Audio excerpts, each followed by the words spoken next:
Crystal Edge Technology screens, and I'm thinking about calling the name of what we do the Cardboard PC Kingdom.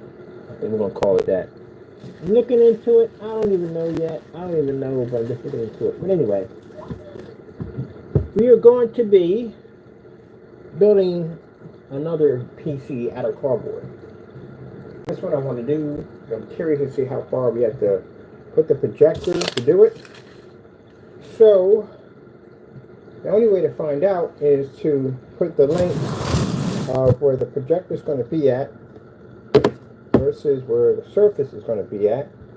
This is the surface we're designing for a Fallout 2D PC. I'm going to put this here. And I told you before why we're doing this is because we are building a gaming company for basically developing high-tech professional screen paints, front, rear, flex screens, all that good stuff, tabletop, the whole 9 yards, retro pie, retro games, console, whatever. Doesn't make a difference. Outdoor gaming screens, everything. Floor projection screens. I don't know, we're going to do all that crazy stuff. So first things first, try to figure out how many boxes is going to be need to get that screen to fill up. The first thing I need is, I need freaking HDMI cable. That's what I do need. So this is going to be an interesting box setup we're going to do. We're still working on 3 other PCs all at the same time. And the reason why we can do this and build so many PCs is because the parts are super cheap. They are. You don't need a lot of expensive parts to build a PC. Unless you're going to go super elitist, then yeah. Other than that, you don't need a lot of expensive parts. Very cheap to put all these things together. And guess what? It'll play really serious high-end games. No problem whatsoever. Okay. Upgrades are pretty much minimum. Let's see where we can find out where I put that at.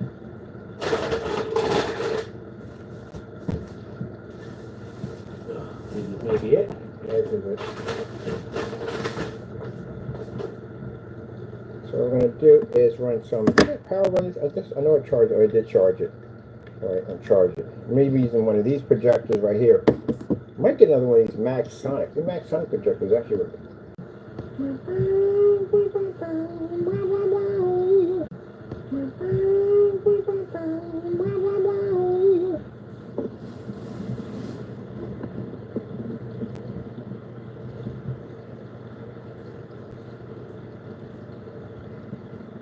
Where in the world is there? Oh, mouse is right here, buddy.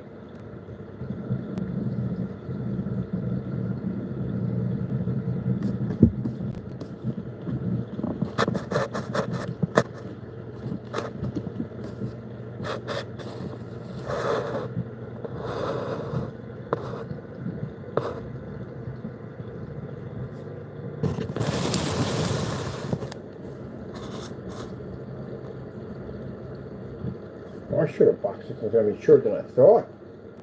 Much shorter. This gives us an idea. If we put this in the box, how far does this have to go back to fit? So we're going to be roughly...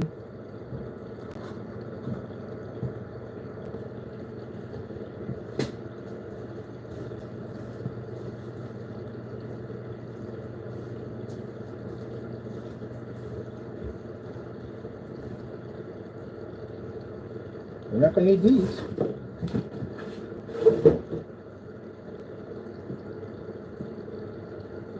Yeah, we're not going to need that. So it's shorter than I thought.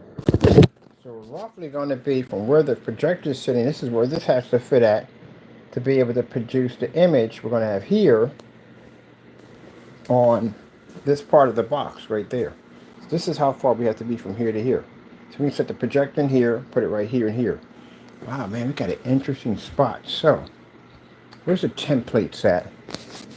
So I can see exactly where the liquid cooling system is going to drop in at.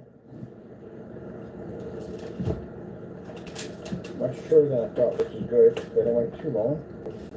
Templates.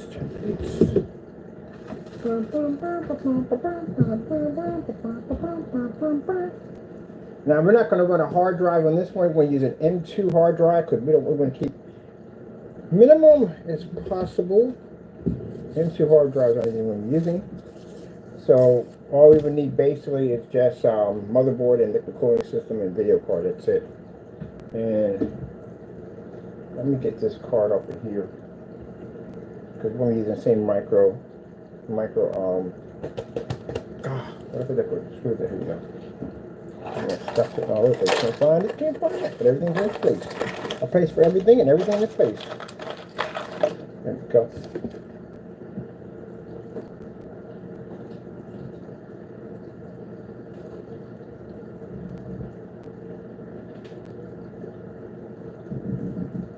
Super duper.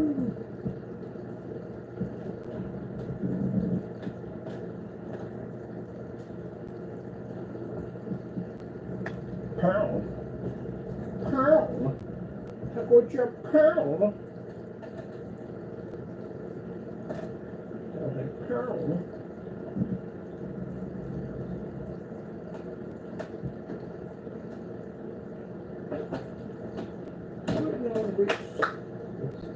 Thank you. Go.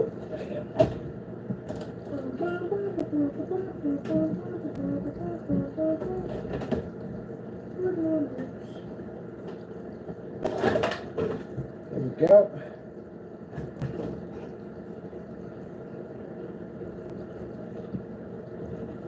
All right, let me see.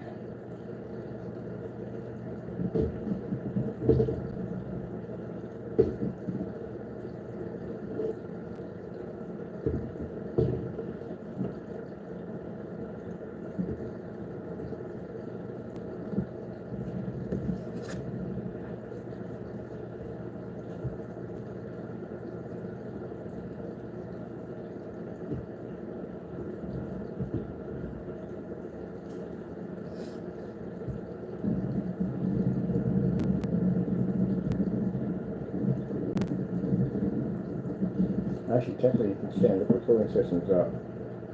So you don't have to cut any holes in. If you stand it up, no holes can be cut in. That makes it so much easier.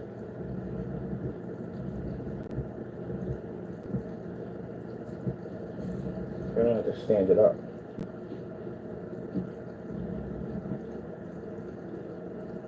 Alright, so this right here is the actual size of that one over there. So, you can stand it up here.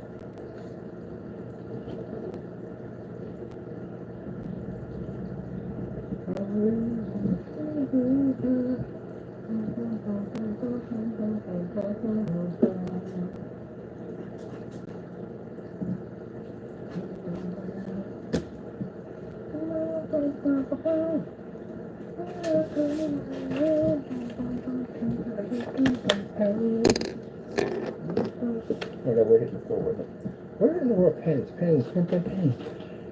Where are you, pens? Where are you? Where are the pens at? It's flickering because the screen, the projector doesn't work well on this one. Let me see. Gotta find pens. We're looking for pens. Pens, and pens is what we need. A pen. Here we go. Boom, pen.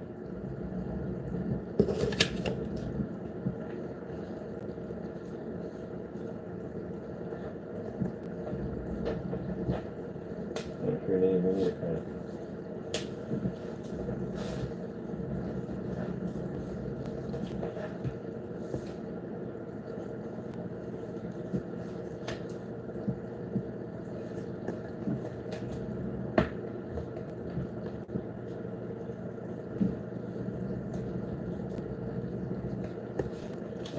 What we did was go and take a piece of paper and fold it up on top of the power supply like this. So that right there, we know exactly how big the power supply is going to be. Because I don't care about the height. I need to know exactly, when you sit this thing down, how much room is it going to take up.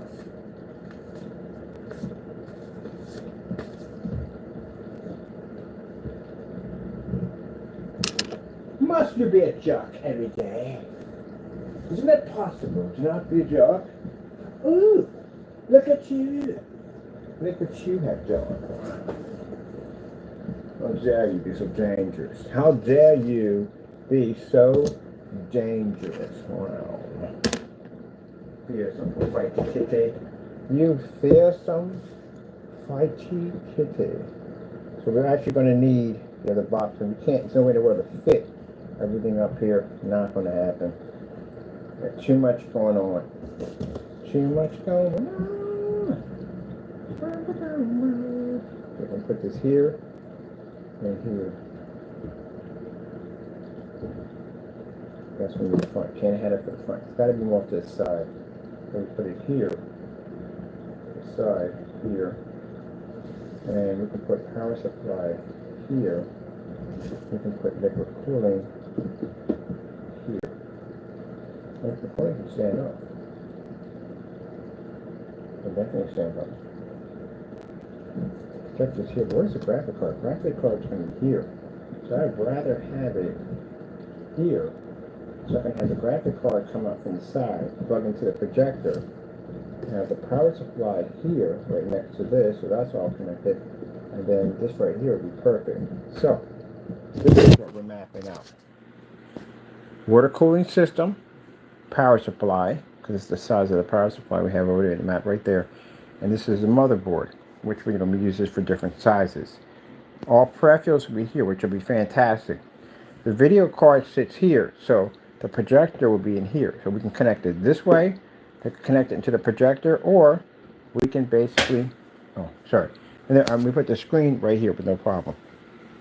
But it would have to sit on the fourth one here in order to hit that size screen. On the fourth one. So the fourth one is what we're going to need in there. So we can do all this. We gotta put it together.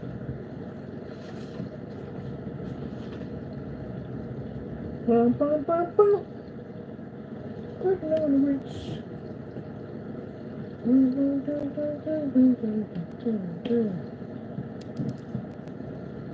Well, not really. You can't put it together first. You have to basically go in and cut it for section one.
Keep on in front of that problem.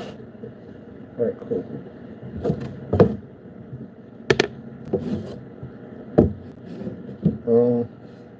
There's nice.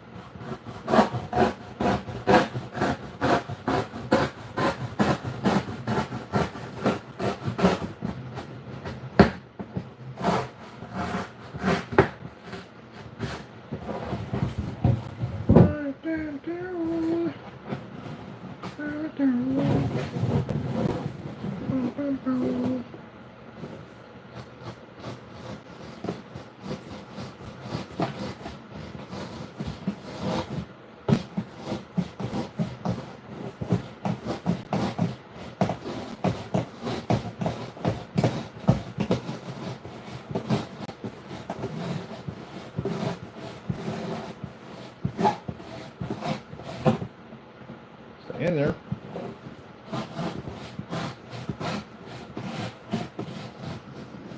And use it as a template for the side.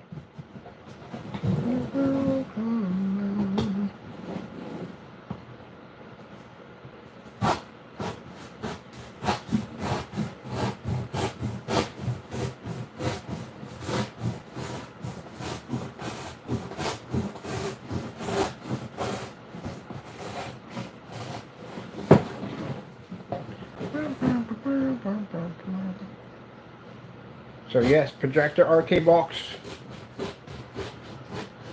And we're going to use our screen to project whatever we have on the projector right to the front. Our flex.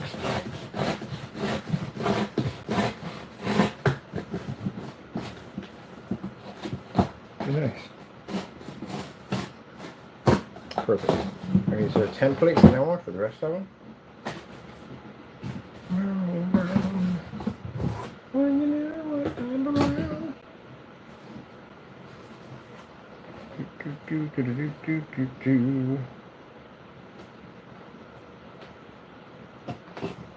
Now we need them to be all even, Steven? No. I want some to go up and some to go down. Some to go up, some down. Just a little bit, because I'm putting LED lights across the top and the bottom, so they, and they're going to be all tracers in there. So we need a little magic going on in there. As we do.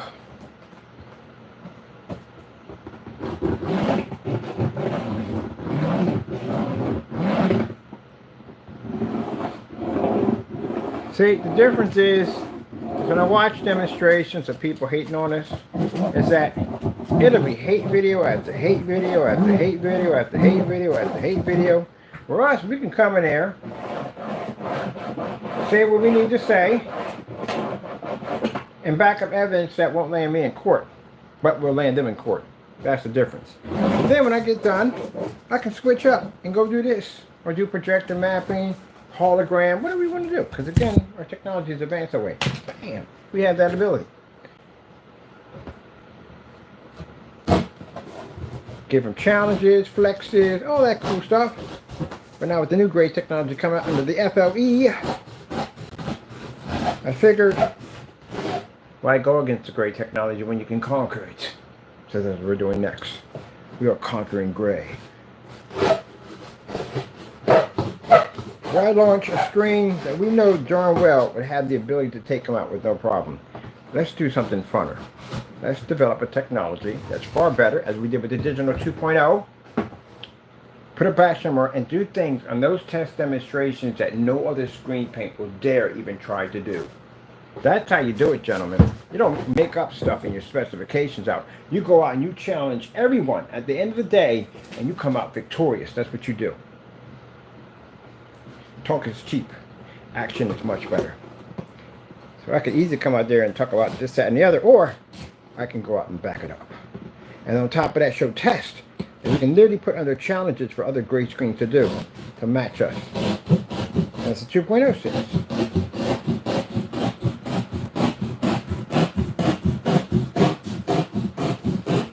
When you back your technology, you offer a batch number that no one else can do, that guarantee.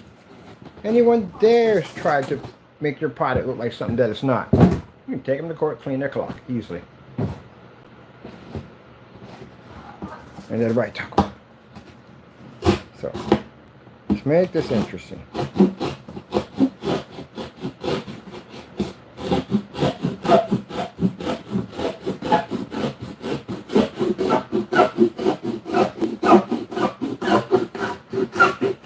then it'd be fair. It wouldn't be fair to launch a more superior screen. That's like Diamond going out and taking out all the gray screens at the particular time. That'd have been a nightmare. Because again, after I tested that thing, yeah, there's no way in the world you're beating that through a gray screen. Virtually impossible. But let's make it even. That way there's no complaining about saying, oh, but that's not fair because you guys developed these black screens, and it's not fair because you know it's going to take out a gray screen. Why would you even make it? Yeah, that's great. So we'll make one on your level. Now there's no complaining. Right, there's very little complaining.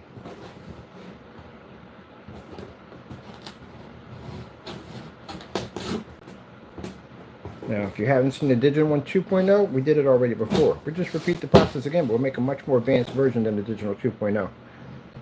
All right, let me get back to my concentration here. What I want to build here. Our projector arcade box. Will there be a RetroPie in here? Oh, heck yes, there will be a RetroPie in here too also. I want to be to switch from my computer to my RetroPie, because a lot of games on the RetroPie I can't get on the PC, especially Nintendo.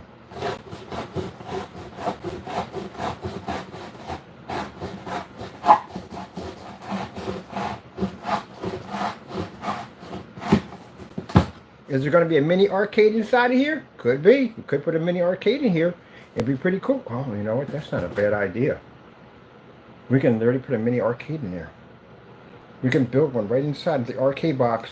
That is the arcade box. That is for displaying the games in the arcade box. Taco. We have to build mini arcade machines out of cardboard. What do you think? Is it insane or is it madness? I think we have to do it. We have to do it. We have to. It's a challenge. We have to do it. Why not? We challenge ourselves. We have to challenge ourselves to do the impossible. We do things not because they're easy. We do them because they're hard. Kennedy, as you said that. That's how I felt in the day. So that means that we have to cut the base to the bottom here so that we can build our mini arcade. Mini arcade inside of an arcade box that's projecting games to it. Come on, naysayer. You gotta love that one. You gotta love it. You gotta sit there and go, oh my goodness, you just blew my mind. I blew your mind. I blew your mind within your mind. Within your mind. You gotta give me credit on that. You gotta give me credit. Like, oh my goodness, you just blew my mind. I took it. You took my mind. I'm gonna do a CAT scan on your brain. It's not gonna be there because I took it. What the freak? That's insane. That can't be done. That's impossible. I'm like Spartan. This is madness. Oh yeah, we're gonna put some madness in here, baby. We're about to hook up some madness.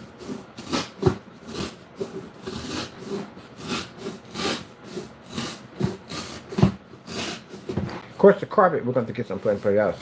We gotta get some arcade carpet.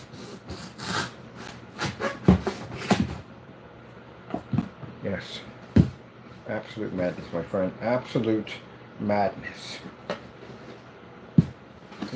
You can't see that part, do you? There you go. There you go. Look at that. Cut right through. Right through. Like, this is madness. You can't do that. Absolute sheer madness. I'm going to build one. An arcade within an arcade. It can't be big because it can't block the projector. But we can line the walls with arcade machines. And put the carpet down and everything. That'd be pretty cool.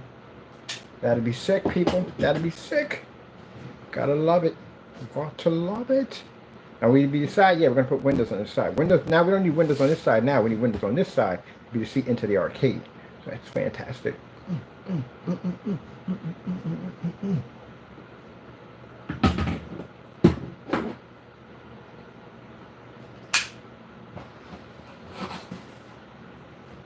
If I said a guy contact me, we know who he is. He said, you must think you're God. No, I'm not God, baby. I serve him.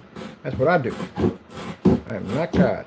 Because he couldn't figure out how in the world we were just getting all these designs for screen paints. How the freak is he making that many?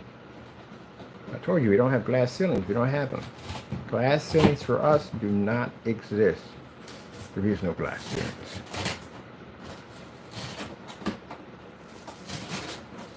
We have none. Alright, so change of plans. Because I'm still going to do the projector box, yes, but I couldn't figure out what we're going to put in the inside of this thing. What are we going to do in the inside of this? How are we going to design the inside of this, right? Now it's come to me. I'm going to put an arcade in here.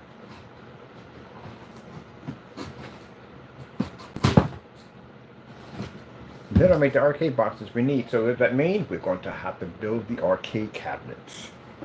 Paint them individually, one by one. Put them all in glow-in-the-dark fluorescent paint. So it's a colorful display of arcade right there. And since we're doing sticker system, we can put stickers on the screens. We can put stickers over top of what games they are. And those stickers are going to be painted so they all glow in the dark too also. So, I like that idea. I like it a lot.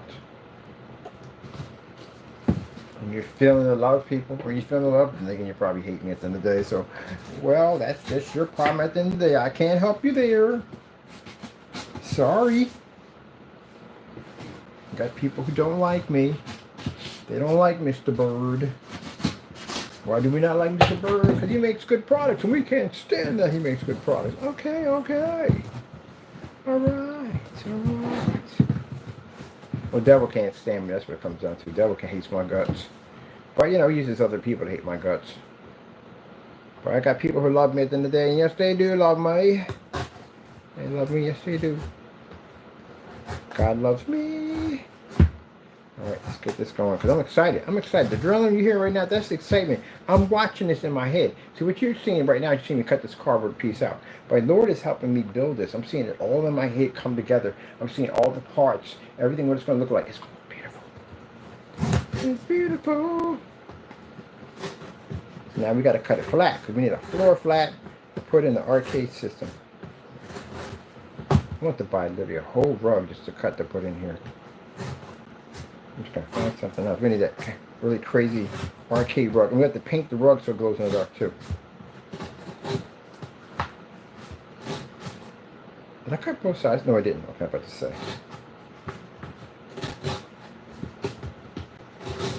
We need to cut it flat now. We got to cut it flat so that way we can put the arcade in. So we're going to do an arcade wall of all these colorful machines. That's what we're going to do. Everything that lights up, the floor is going to light up, and we're going to put an arcade rug in. Find the rug, cut it to fit the size, paint it so it all glows in the dark. Light this whole inside of this box to give it more arcade design. And since all the computer parts are going to be over top, giving it kind of a floating design to it. Yeah, we got to put them RGBs in there too. Definitely got to RGB it up. Got to RGB it up if we do. It's going to look insane in there. Put a coin slot on the side. And we're going to turn the screen into a flex. The flex, baby, flex. Again, I know it hurts some people at the end of the day for us to mention our product, but that's what we do. You're going to have to accept it.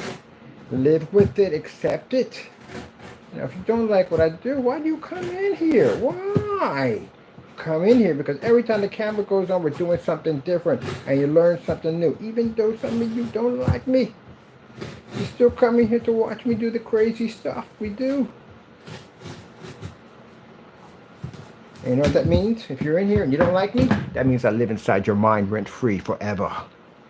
Bam. That's what that stands for, pretty much. You know it. If you can't stop coming into my videos, even though you dislike me, and you can't stop coming into my videos to watch what I do, I live in your mind rent-free all day. Yes. But you're always welcome here. I don't mind you coming in. I really don't. I don't mind you coming here watching what we do.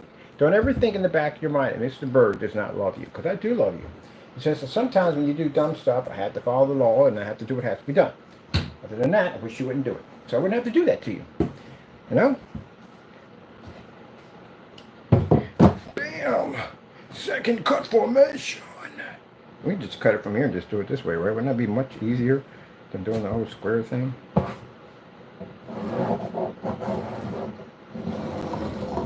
On the road again.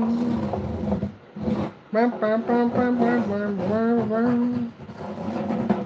Do do do do do do do do do do do. So now we have a new form of building PCs. PCs worlds within the PC world itself.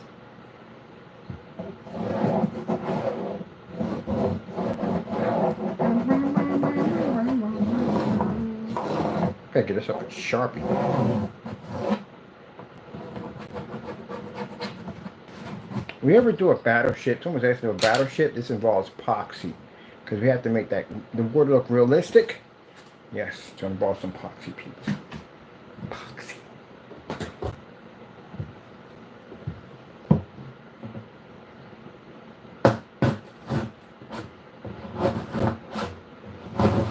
Now, I ain't trying to be in your brain rent free.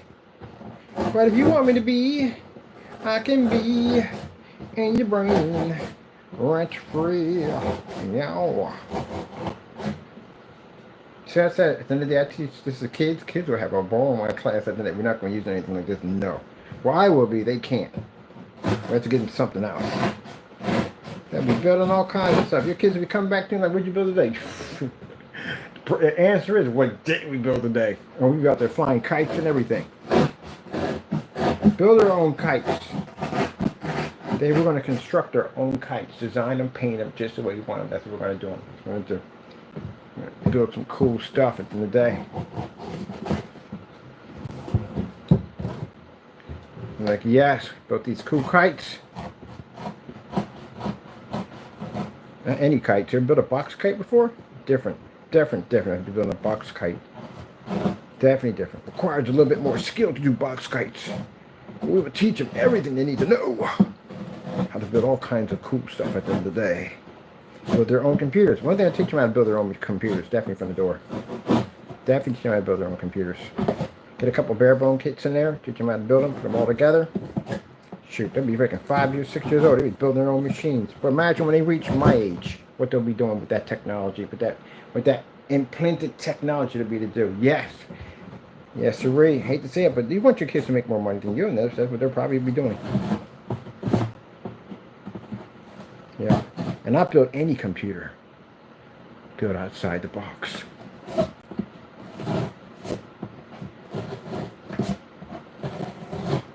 Oh, I like that. I like that idea. I like the idea. I just came here for some absolutely amazing taco. We got an amazing idea to build. We got to break this stuff down. We got to start writing this stuff down. The insanity is going to get crazy. Absolutely crazy. You don't like my energy? Sure. Some people can't handle my energy. Too much. Too much energy. Too much. Too much.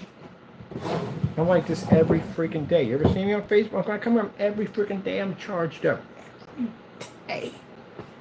Because you don't know what's going through my mind. Right now, Lord is showing me how to put all this together. All the ideas are coming up in my head, how to put this together. I got to look at pictures of arcades and stuff. We got to put in the Bluetooth speakers in here. And put in the Bluetooth mini speakers to make the arcade sound. Taco, you agree with me 100%. He agrees with me 100%. See? He agrees with me 100%. He does.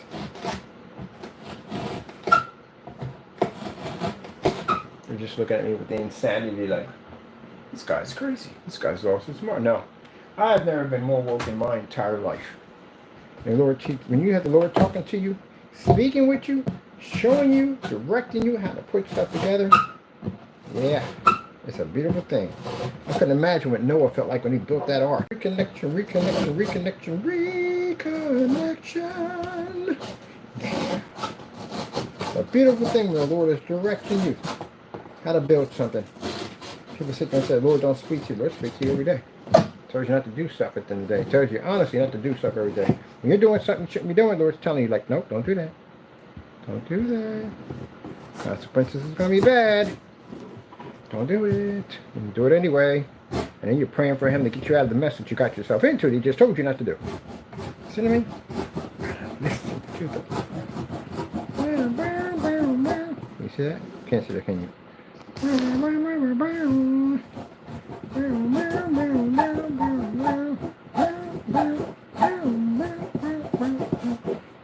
You got to build a floor in here. Pour.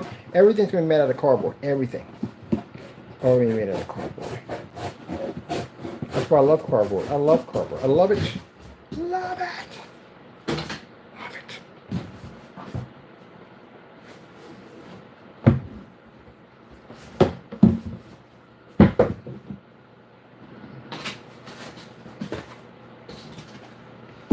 Oopsie. The kids become like, mother. You're talking just like me, like, mother, you must learn the artwork. Become the artwork. Be the artwork. Where the heck are you getting this from? My teacher talks like that when he's working on art. Yeah, because you have to show passion. You have to love what you do at the end of the day. I can't be born about it. Gotta have fun with it. Fun with it. Gotta wake up every day with that. Call that Christian energy. Christian energy, people. That Christian energy. Bam.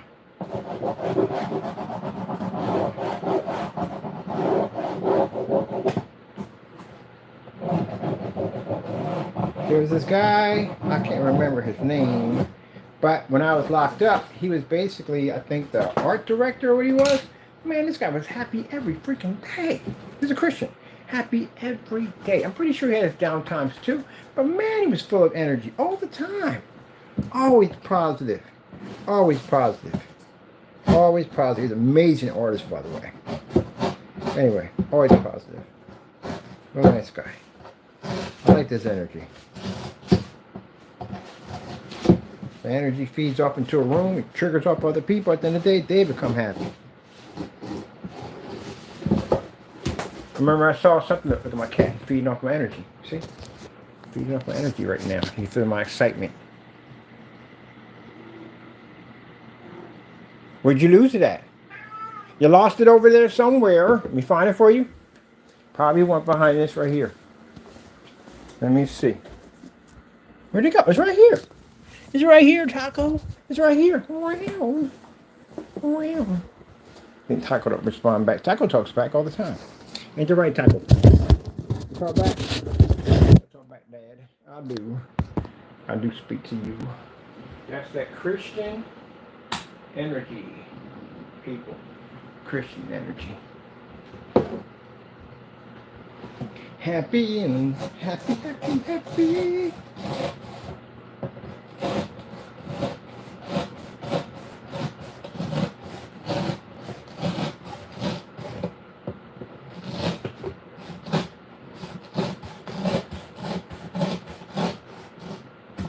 Bam. That side's cut. We got that side over there. How many we got to do? We got quite a bit in front of us. Okay, well, let's get it done. It's a process we got to go through. It's what we do.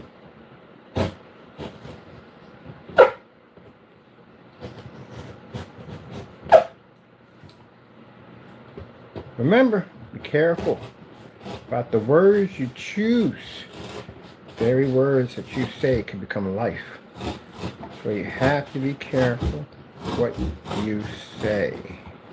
The reason why I tell you that is because when I'm cutting these boxes, I'm pretty sure naysayers probably thinking, I hope he cuts himself with the blade. Gotta be very careful about saying things like that. God hears you when you say these things. And you very well could slice off a thumb or a finger. Gotta be careful.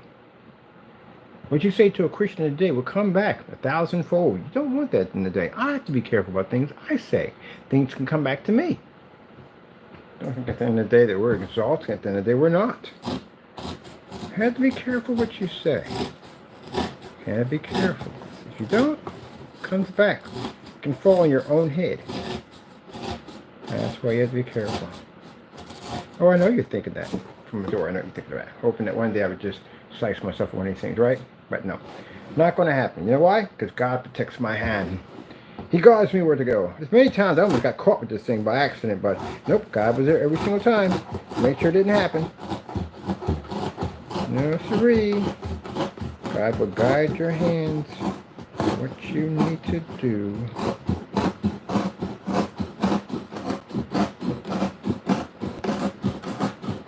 Gotta sharpen my blade.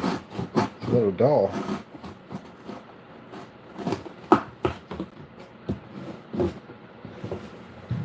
But yeah, today, kids, we'll be working with cement today. We're going to build a Hoover Dam. Small version of Hoover Dam.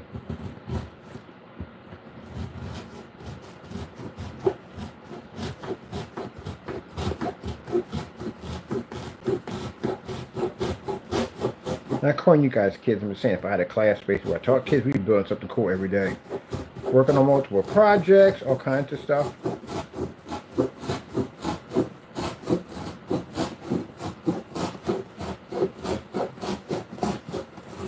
They were going to learn how to make an ecosystem, real one too at that. You know, when they put in the glass, they build a whole ecosystem that grows, or they get a kick out of that. I'm not talking about putting a seed in the ground and growing some plant in the window. No, we're going to build an entire ecosystem and a huge fish tank. We're all going to work on it.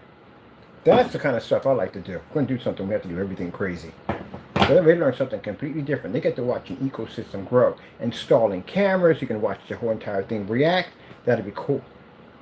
Maybe that people are always like, oh, I want to be in that classroom. I want to be in that classroom. I'm sure you do.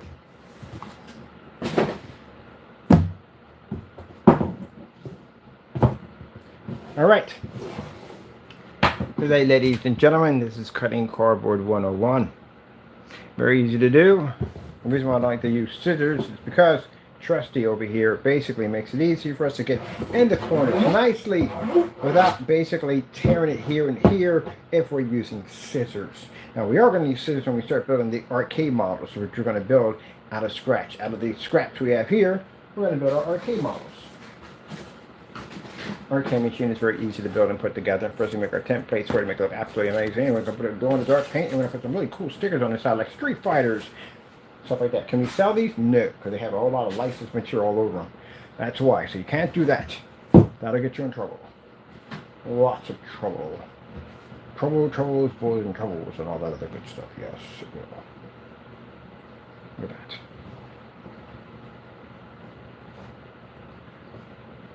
Speaking of art museum, I gotta go to art museum. I haven't been there in a while.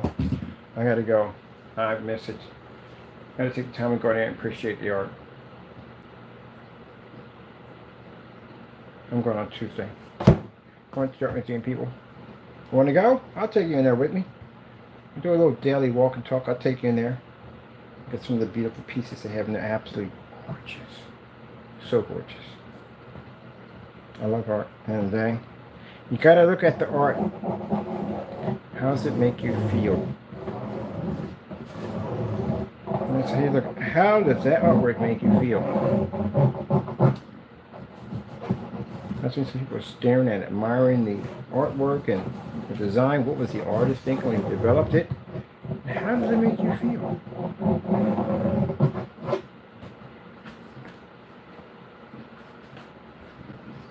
All about your feelings. That's what it's about.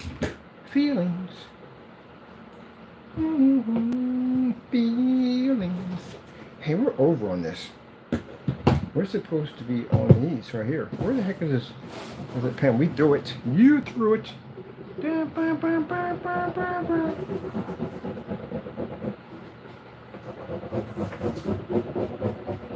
think that's better.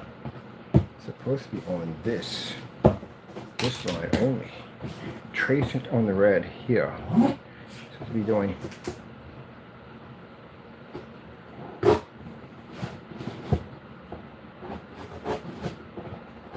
So the whole thing, getting back to the cardboard PC, is to show people how to build a PC using cardboard. Let me get my charge port.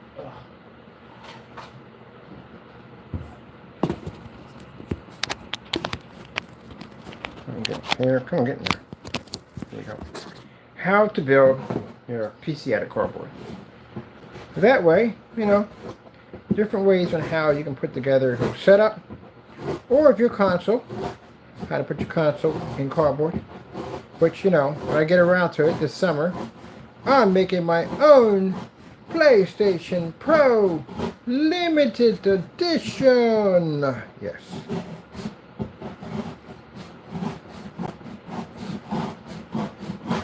It won't cost me $3,000 either.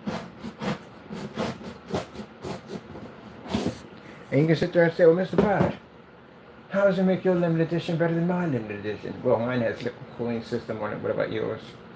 I don't have liquid cooling system. You can't have yours. No, why you can't open that thing up? It's a limited edition. You can't open that up. You open that up, you're destroy the machine. You drop the value of your system. So you can't open it up. Where I can open mine up. And my system doesn't sit in your case. It sits in the original PlayStation box. It's going to be modified to look absolutely gorgeous. Absolutely gorgeous. The inside of the box is going to be done in a highly fluorescent bone white. The system itself is going to be painted nicely. A little bit of soft blues colors. It's look absolutely gorgeous. And the light system, it's going to be the same light systems as the buttons. They go red, yellow, and green, and so forth, and blue. Outside the platform, you'll have different characters of that particular era, like Crash Bandicoot, and so forth, that will surround that era. It will look absolutely gorgeous, and each statue will be painted delicacy to actually, well, detail, to basically represent the neon colors that will make the objects grow magically. My system will be one of a kind. Because I can't build another one because it won't be the same way.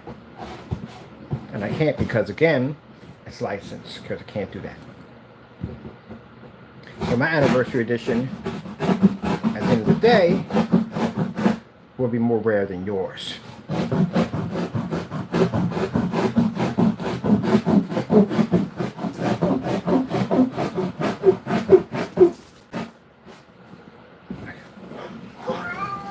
Oh, rounds.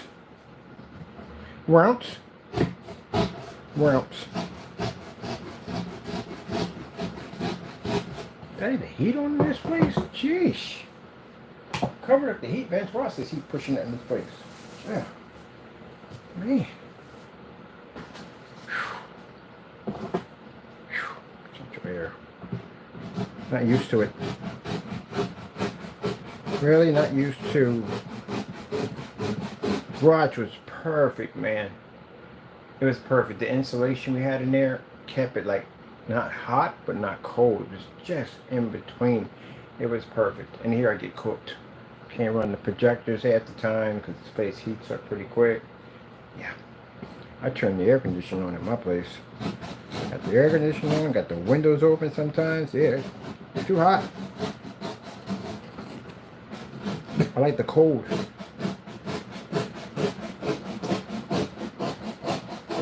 I like the heat. I can do well in heat with no problem. But I favor the cold. I like the cold weather. I like it when it's frigid cold outside. Feel like your face is about to snap in half. That's the weather I like. Sleet, cold, rain, freezing rain. That's what I like. I love that. Because as long as you're insulated for, you're good. Got some dinky, cheap stuff on at the end of the day. Trying to look fashionable. You're going to freeze to death.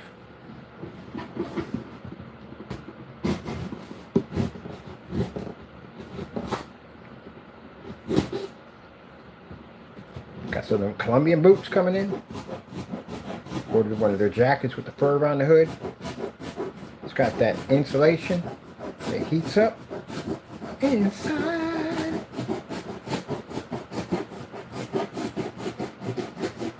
Look like an Eskimo this year. I don't buy things for fashion. But at the end of the day, well, I was always young. I bought things for fashion. I buy things to keep me warm. See these boots? Can't see the boots, can you? See these boots? These boots have an insulation all the way through them. That's why I bought them. See that? That's all fur in there. All fur throughout the whole boot. Usually sometimes when they do these boots, they only put the fur in the tongue, right? These are all the way insulated in this fur, all the way through. These things are super warm. Super warm. Waterproof. When they put your tongues in, right? Some people, when they put the tongues in, the tongues base at the end of the day, they're not mended.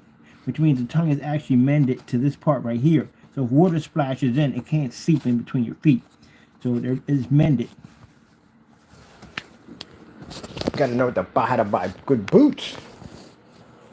Most of the time you buy boots, they're not mended there. So when that water and snow splashes in, because you're going to step in it, and it sinks in there, it's going to get right between your socks. Now the pair I got coming in are actually tall. They come a little higher up. Because, you know, when you're out there stepping around in slush, and you're thinking that there might not be water waiting for you at the bottom, chances are there is some slushy cold water waiting for you. That's what I like. That's what I like, people. I buy stuff that works. Works at the end of the day. It's got to work for me. Is this the right one for this one? This is the right one for this one. Okay, here we go.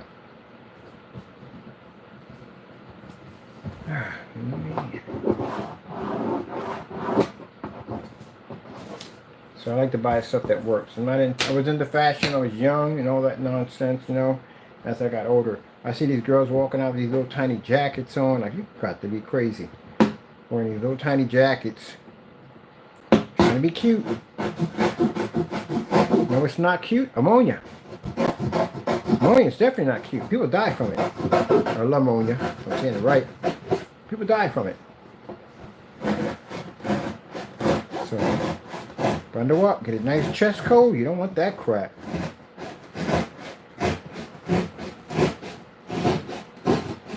But yeah, people want to look cute in a snowstorm. They want to look cute in cold weather. Guys do it too. They wear little jackets, and now when they wear these little light, thin boots at the end of the day. Something I could never wear is freaking butters. I can never see how people wear butters in the freaking winter. Them suckers is cold. Man, them suckers is cold. I bought one pair of butters and Timberlands. Man, my feet were freezing. Had my toes balled up like a monkey's fist. Can't wear. That's why I wear 40 belows.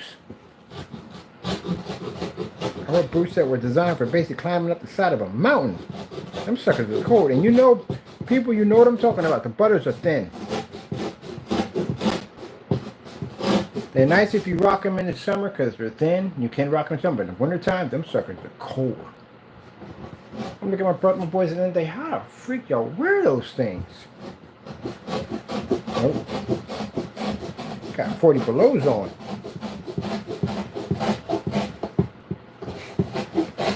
When I was out there one time, and my boys was out there wearing them butters. The butter's like 120 something, $120. He said, what you got on? I said, these are 40 belows, baby. 40 belows. It costs more than your butters. So I tell my buddy out there, he was like, nah, my butter's like 130. I said, yeah, look mine, look at 40 belows. They $300 boots. I was like, shh, paid that much? This was a warm, man. That's got the booty shot warm the art, man. This was a warm. I buy stuff at the end of the day to keep me warm. If it costs a little more, and that means I'm keep my feet from freezing, yeah. 2 places to get cold the fastest on your body. My head don't get that cold because I'm conditioned for it. But it would be, for me, it would be my hands and my feet get the coldest. Because then I change out to my winter cargos. My winter cargos are different. I buy the cardigans. I buy those. And cardigans, cargos, pants have fur. They kind of a wool insulation on the inside. Those suckers are nicely insulated. People, you ever work on the dock before? If you work on the dock, you know what I'm talking about. Dock is cold. It's cold on the dock. Working near the water is freaking cold. So, I wear that gear.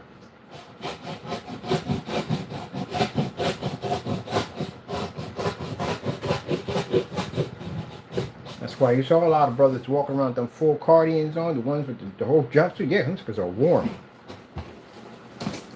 They cost a little more, but it's worth it. They're worth it. They're nice and warm. Because my buddies used to wear them all the time. They just wear the full jumpsuit. And I said, why you wear those things all the time? Like you about to mop a floor.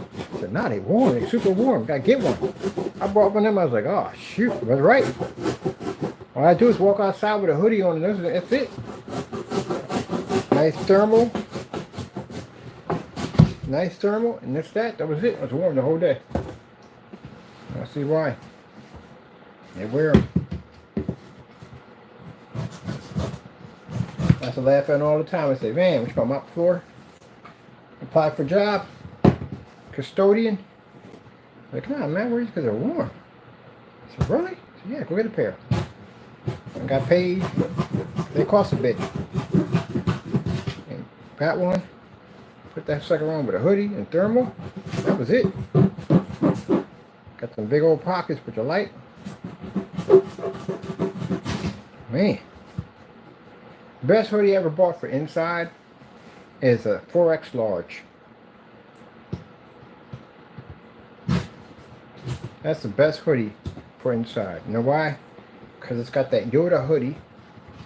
You can sit back there in the cut in the dark, and it got big, huge pockets. You can put all kinds of junk food in. I got my X into that. I bought this hoodie over at I forgot what we went to. She said, why are you buying a 4X large? I said, get one. Watch, I'm gonna show you something.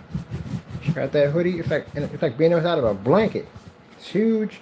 Comes all the way down past your knees. Got a big, massive pocket. You can put your sodas, your drinks, your chips, all in there. Sit down, throw the hoodie over top of your head, get your Yoda on. Man, I love it. I used to be able to used to be to wear my hoodies a certain way, but I can't wear them anymore because people mistake me for having a firearm now, so you can't do it anymore.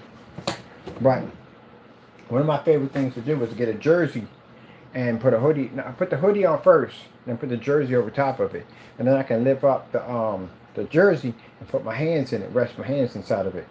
But now you can't do that today. People think you're carrying something. That don't go well. I used to rock them like that. It's nice. Because somebody screwed it up for everybody. Usually that way. Somebody comes along and screws it up for everybody. Alright, getting our quarters cut in.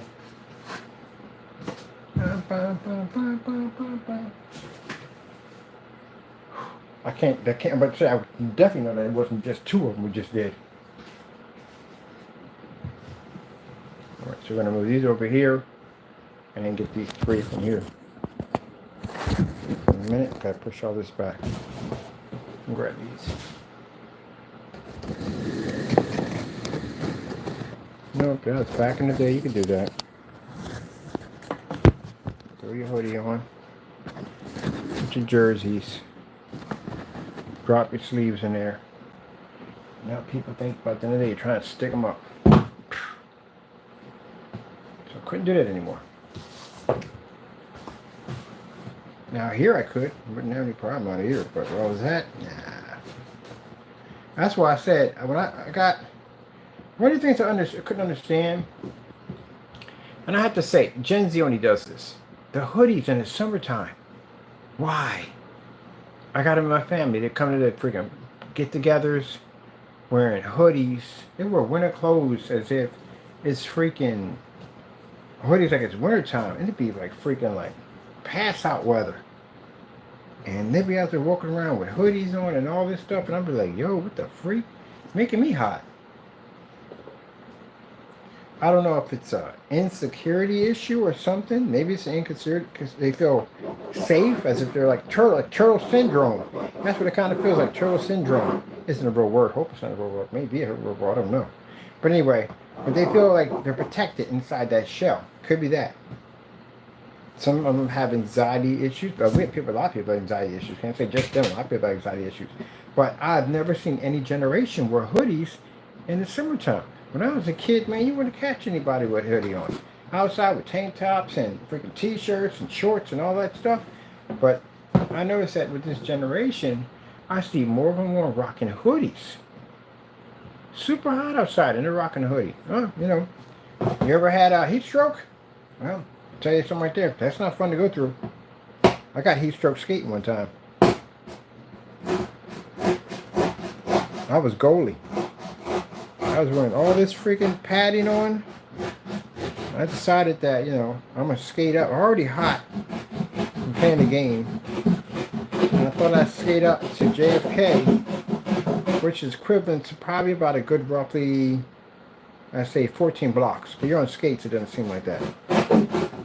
So, skating up, go to JFK to get myself a Slurpee to cool myself down. Because I was hot, I was heated. And not too far into it, I started getting dizzy. My heart started racing really fast, and I felt like I wanted to throw up.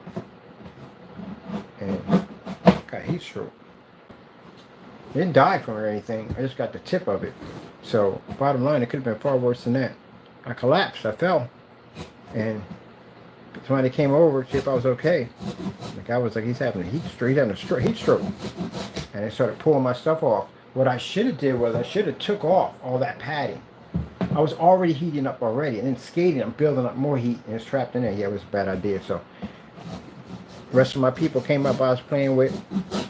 They gave me ice water and stuff like that, and I had to sit down for a bit. Took all that padding off, and it just calmed down. But that was it for the whole day.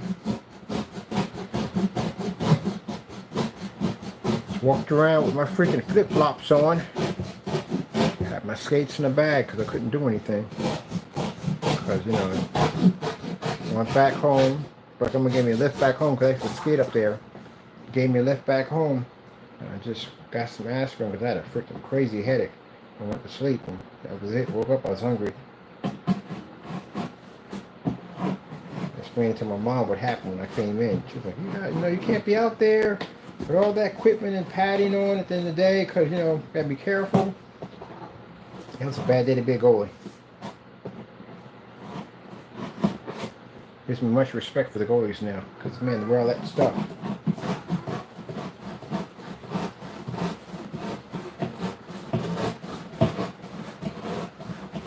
And that's why I said I don't understand about, like I said, we got Gen Z in the family. And we'd be summertime, we'd be all out there got my t-shirts on, got my light cargos on, my sneakers, and they out there with hoodies on, kind of black hoodies at that, all black hoodies. I just had to look at them like, what the freak you got on? Man, you're making me hot right now having it on. I feel like I'm about to pass out looking at you. Oh, come on. Really? And then sometimes, I'm going to tell you something right now. I'm losing my patience with Gen Z, I swear. Y'all come out there with a wool hat on. It is all a freaking 110 degrees. And you're out there with this heavy, not a light hoodie, because I got light hoodies over there. You're coming out there with this freaking winter heavy hoodie. And a freaking A wool hat. Yeah. And it's not, I've seen all of them do it. I see all up and down Allentown. I told you when we were doing the daily walk and talk, I was pointing to them. Look, heavy hoodie, heavy hoodie, heavy hoodie. Hat, come on, full size. Oh my goodness. And then they wear them dreads now. They wear them dreads, and you got this big old wool hat on. I got friends of mine that are Jamaicans, and they don't wear heavy hats in the winter time. They might have their head wrapped up a little bit, nice light cloth or whatever, but nothing heavy like that. Jeez. And then you got a hoodie on with that too? Yeah. What the freak? You gotta get the freak away from me, man. You cooking me over here. So, yeah, it's, I don't get that. We didn't do it in my generation at all. My generation, we couldn't wait to break out the summer clothes. And the thing about it is, I don't see the girls doing it. The girls don't do it. It's the boys that do it. If there is girls that do it, I haven't seen one. But I've just seen the boys to wear it. And a couple of times, my sister had to come out there and get on his case like, you don't take that off? If it's an insecurity issue, where they don't feel more safer in that, then somebody needs to come up with a product line of really light mesh hoodies for them that they can wear that has proper airflow. And if you lived in California, that'd be perfect. That's one thing I'm going to understand until I went to California, how people wearing jackets and hoodies and stuff. I'm like, it's too hot out here, right? Then it gets cold in California, it does. Rumple Tosco skin. Rumple Tosco skin. Rumple. But anyway, yeah. It's cold. It gets cold at night out there too.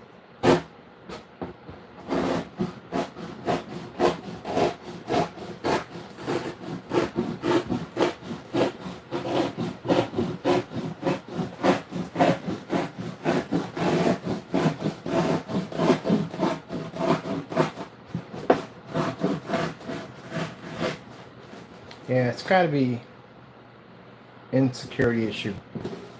Because I used to have them a long time ago, but I wouldn't wear a hoodie. Mine was I had to have something in my hand all the time. It's like my arms didn't swing right. That's what it felt like to me. My arms didn't swing right. So I would have keys on me. I'd always carry keys on me. Or you can grow out of that. Some people never. Well, not true, because some people never grow out of it. Some people think they do. If you're worrying about what other people think about you, you have insecurity issues. You do. You ever meet that one person in the room that dances when they want to dance like they want to, don't care what other people think? That's the person you need to be friends with. If that's the person you're embarrassed with? No, don't be embarrassed by that person. Be friends with that person. If that person's going to teach you how to live your life. That person is truly free. You see that one person dancing in the dance floor? They could be out there doing the funky chicken. They could be doing the robot, whatever it is. They're freer than you. Because they don't care what people think at the end of the day. They're having fun. But what about people think? Who cares a crap about what people think? At the end of the day, you want to go out there and dance like the funky chicken, do the robot, do the cabbage patch? That's you. They living your life for you? No. They work your job at the end of the day? No. They pay your bills? No. Okay, whatever. Go do the funky chicken. Live your life. Better if you're living with God. So live your life.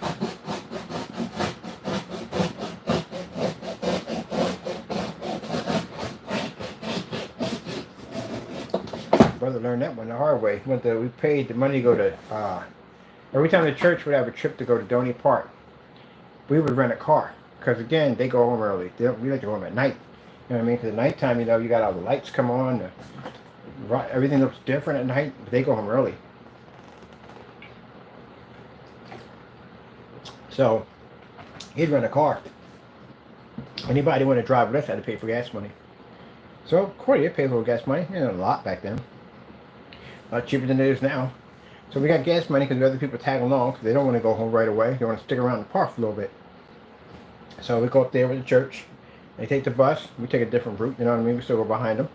We pay for tickets to them. And then we get up there and we meet it with them. And their rules are having with them, but the rules wouldn't be for us because we drove up. So we go take off already and go here and here and run all over the place that we want to do. So we get up there. He regrets because he didn't get on one roller coaster. Not one. Because he was afraid he didn't get on them. I got on everything. Everything that wasn't tied, well, yeah, it wasn't tied down. I got on everything. I'm one of those people. Everything. I like the merry-go-rounds. Besides being a roller coaster junkie, I like the merry-go-round the most. It's relaxing. And the bumper cars. But the bumper cars never last long enough. It's so short. But the merry-go-round, I like the merry-go-round. That's my favorite. But anyway, he didn't get on one roller coaster. Because he was afraid. Of course people are going to be afraid. Some roller coasters are going to be terrifying. And he said, man, I regretted that, man. In the car the entire time back, I regretted not getting on the roller coasters. Next time he had a trip, he got on every last one of them. He's a junkie. He's a coaster junkie. He got bit by the bug.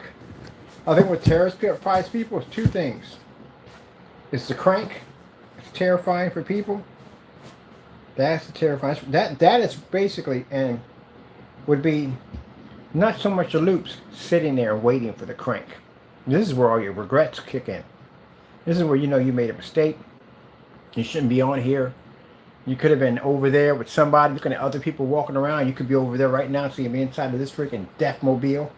And then once it starts up, this is where it starts to intensify. And then now you're starting to see it crank up, and all the regrets are popping up, and you're thinking at the end of the day, I have made a very big mistake.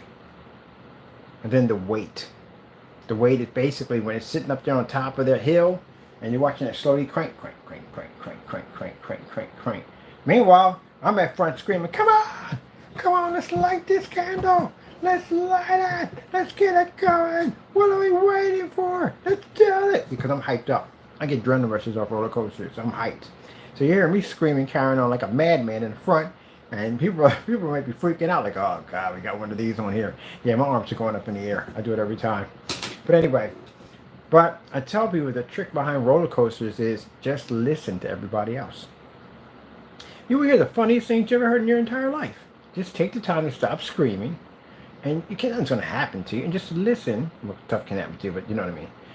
Just listen to everybody else. You will hear people, and you just sit there and laugh through the whole thing. Really. And keep in mind, it doesn't even last that long. It seems like it lasts forever. You know, I think the terrifying part is the drops and the loops and the turns and stuff. It doesn't last that long. It's not even as terrifying as you think it is. Before you know it, you're pulling into the stall, and it's done. You're like, that's it? That was the end of it? That's it. That's all it is. It's just terrifying because you're looking at it straight up, and it's taller than you. It looks like you're on top of a building, and you're watching it go through these huge loops and stuff. And when you get up there and you drop down one of these loops, it really isn't as bad as you think. It's real easy. So I explain to people, when you get on, like, it doesn't last that long, number one. And number two, you know what I mean, through all the loops stuff, just being thrown around a bit. That's basically about it, but it doesn't last long. Before you turn around, you're pulling into the stall. You're done. That's it. Just enjoy it, you know what I mean? And listen to everybody else. If you can't concentrate, just stop screaming and listen to other people. Oh, you're being there crying. You hear all kinds of stuff. Confessions, all kinds of stuff pop off on roller coasters. That's so much fun, man. We was on it with the family, and you can hear everybody confessing, screaming, yelling. My brother's in the back telling him, I'm going to beat this thing. I'm going to beat this thing. I'm going to do this. I'm going to beat this thing. That's literally what you heard him screaming in the back. And he's doing that roller coaster, man. And my other sister was screaming. And she's like, you know what? You know what? I should have never did that to begin with. I should have never did that. It was hilarious. People screaming and yelling and everything. And you just sit back and listen to everybody else's chaos. You'll laugh through that whole coaster ride. I had a ball. But it's the adrenaline rush is what you get afterwards. Adrenaline rush, that fear. I don't get on roller coasters, I don't fear. If I fear the coaster, I'm getting on. Because the adrenaline rush is much higher. Only roller coaster I can say I honestly regret it was the roller coaster over at freaking Disney World.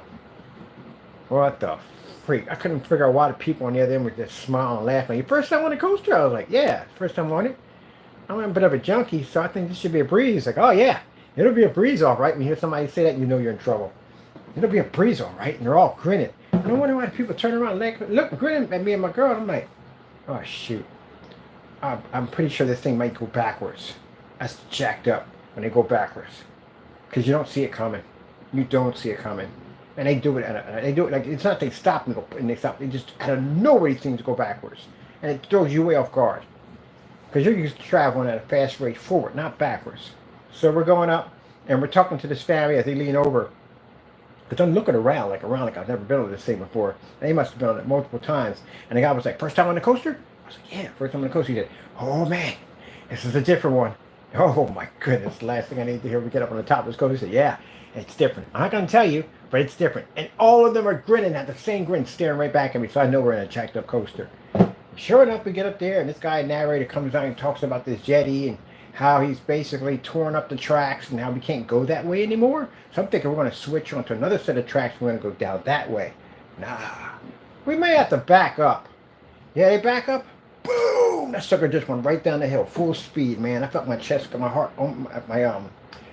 my chest felt like it was like caving inward. It was freaking insane. We got off that thing. I was like, what the freak was that? Actually said the curse word. Sorry, yeah, it was pretty jacked up. I know you said the curse word. I was like, oh, we're not doing that twice again. That caught me way off guard. It caught me way off guard. I never saw it coming. I even had to prepare for it. It came at an amazing adrenaline rush, but also jacked me up in the same way. I had to sit down for a while because my head was spinning left and right. I ain't like the backwards. Yeah. So imagine going forward at a high rate, because it didn't even start off. At least if it started off at a high rate forward, at least I'm impact, I'm ready for it. I'm ready for the impact. It hits it backwards, you know what I mean? At least my body's ready for the shock. I already did forward. I'm prepped for it. I'm conditioned for it. I'm good to go. We throw it backwards, but no, it didn't do that way. The ride cranked and started forward and went backwards at the same high speed. Oh man, it was not fun. And you can't see it. You can't walk outside the coaster and literally see it because it's covered up. It's covered up with this huge display of this giant Yeti, and you can't see the coaster. You can't see the busted track. You can't see the thing actually goes backwards. You see none of that. It's like an indoor coaster. Can't see that. You never see it coming.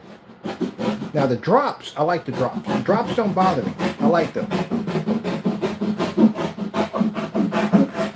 Now, when I go back to Disney World, am I going to do it again? Yeah, I got to do it again. I have to conquer it. I have to conquer a coaster twice.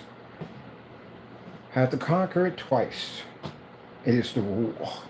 You must conquer twice. Couldn't conquer that same day. No. When I do Donny, I conquer all coasters like 2 and 3 times. The ones I like the most is the Demon Drop. That is my absolute favorite. I like the elevator drops. Because you fly for like a couple of seconds. Come off your seat and fly for a couple of seconds. That's what I like about those. Now I'm trying to figure out how to get the timing right. Like, how do they know when to drop this cart? So I did the Demon Drop at Donny at about 10 times. And at one point they told me I couldn't get back on again. I just couldn't figure it out. I get in the middle, it doesn't drop the same time. I get on the side, I get on the other side, it doesn't drop. Keep switching it up, figuring out how to get that combination of when it drops. Every time, I don't know how they do it. Couldn't figure out when they're going to drop that cart. Did it 10 times.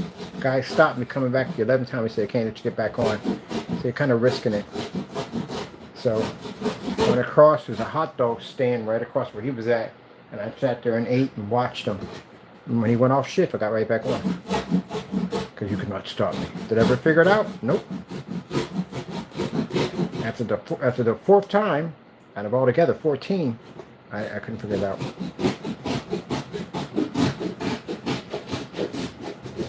That's another ride that doesn't last that long either. Can we get a 1-hour roller coaster? I mean, make them so they go longer. Like, okay, like a 3-lap roller coaster would be hot. Maybe the first of its kind. See? $1 million idea right there. $1 billion idea. How come there's not a 2-lap? I mean, even a 2-lap would be nice. It's only 1 lap. Oh, wait, there is. Yeah, the Loch Ness does it. The Loch Ness you go through first, frontward, and you go through back to the whole track backwards. There is one. There's a 2-lap. The Loch Ness does it at Busch Gardens. Kind of forgot about that. That I can do, because you go forward first. So I'm kind of used to that. But not that shooting backwards out of nowhere. How many we got left? We got one more left to do, and that's it. No, we don't have one more left to do because we're actually building this a little shorter than the other side. Wait, did I actually get this? It's supposed to be 5. 1, 2, 3, 4. 1, 2, 3. Let me see. 3. 1, 2, 3, 4. This should be my last one. Yeah, this is my last one. Okay, cool. But yeah, I like the parachute drops. Now, it depends on which one it is because they got the one that basically at Doney, I don't get on that one. The one I don't get on at Cody Park that actually has the ones that straps around your shoulders and it's open. Everybody's open.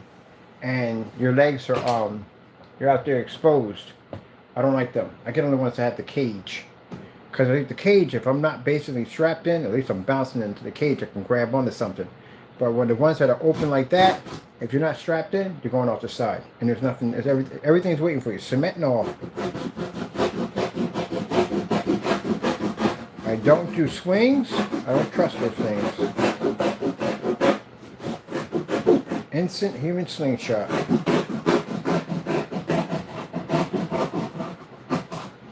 Don't get on that for crap. You pay me enough money. But they're safe. Yeah, okay. One little bolt, and that's it, and you're going.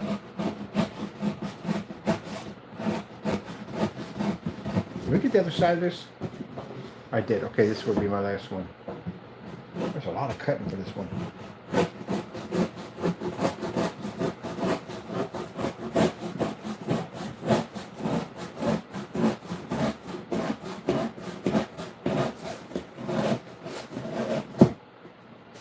Rawr. Rawr. See him run by. On your mother. Rawr. Rawr. Rawr. Uh-oh. He's in that's the whatchamacallit right there. That's the Zoomy station. Rawr. Rawr. Rawr. Rawr. Rawr. Uh-oh. Zoomy station activated. Rawr. Rawr. Rawr. Here's a pushback. And push the wheels back, boy. Zoomies activated. Come on, man. Go back to where you were. Really? Come on. There we go. Zoomies activated. Zoomies activated. The ears pull back. Rawr. Rawr. Rawr.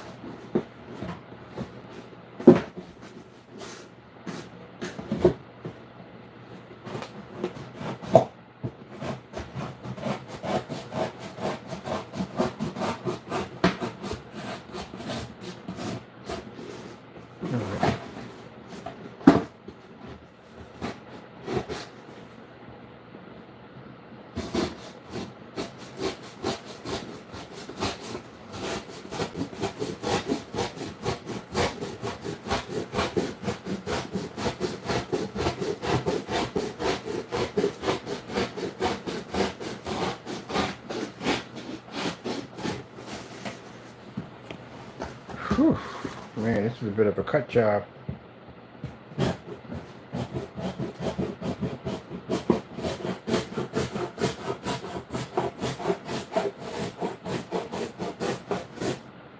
Uh-oh. You messed up. I did. You definitely messed up.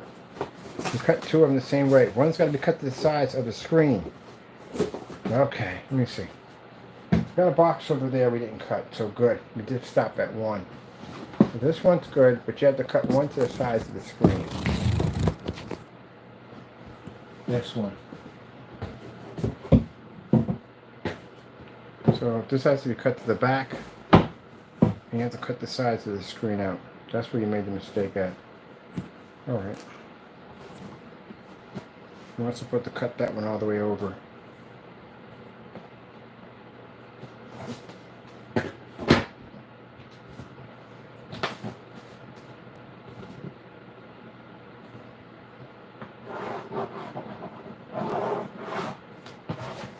Gotta do it again. I already cut one. It was supposed to be sized for the screen, and I messed up. So, good thing we cut all of them.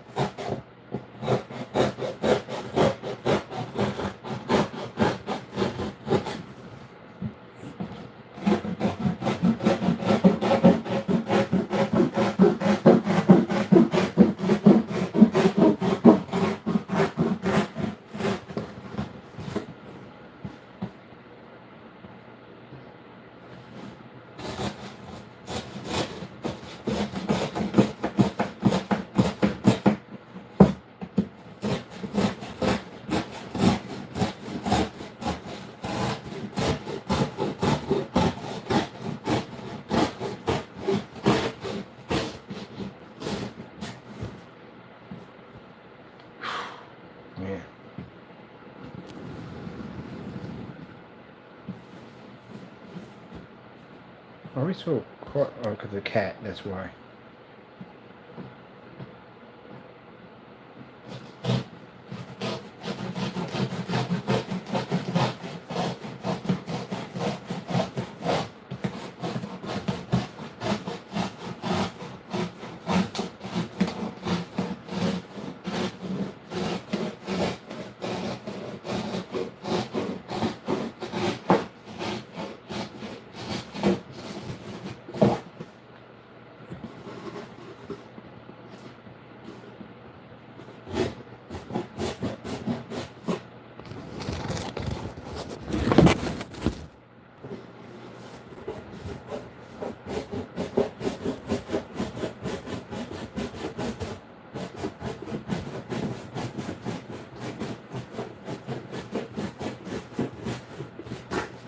There we go.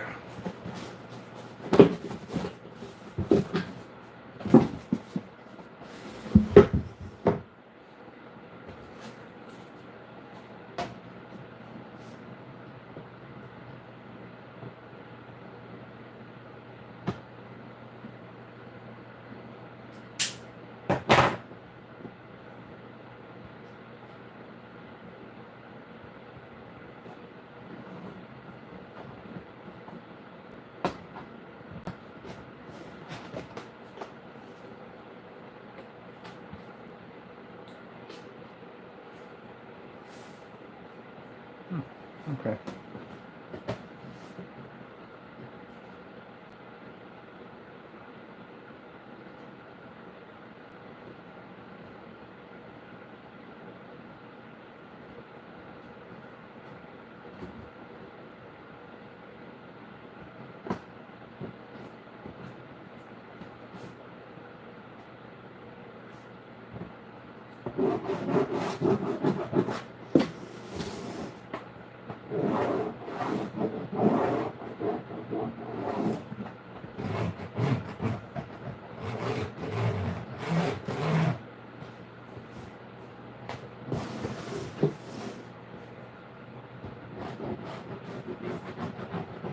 Man, I remember one time, I told you, my mom, a lot of heavy hitters, people who she helped out, kids that didn't have it good where their parents were out drinking all the time. My mother always made food for them to eat.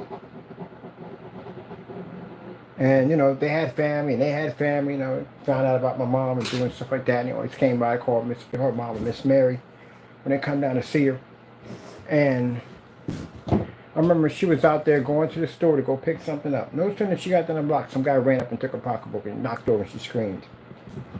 And no sooner than that, by the end of the day, he was caught. Not by the police, by people in the neighborhood. Tracked him down that quick, that fast. Brought back all her stuff. All her stuff. Never knew what happened to him. No one knew. I ain't saying, but I'm just saying. You know, gotta be careful about people you touch at the end of the day. But all I know is everybody knew her in the neighborhood. She was a real sweet woman. But I guess somebody didn't get the memo. And we never saw the guy again. I don't know what happened to him. I honestly can't say. She wouldn't have approved of it in no way whatsoever because she was a Christian woman. She would have forgave him. But you got to understand that some people don't have the same point of view. When you rock over their mother, because they called her mom. I had so many people in my neighborhood call my mom. Mom wasn't even funny. Called her mom. She didn't want anybody calling her Miss Mary. They called her mom. That's why I sit there and say at the end of the day that, you know, people sent stuff to that house where she was at the time, being nasty to her. And you're lucky that didn't get out.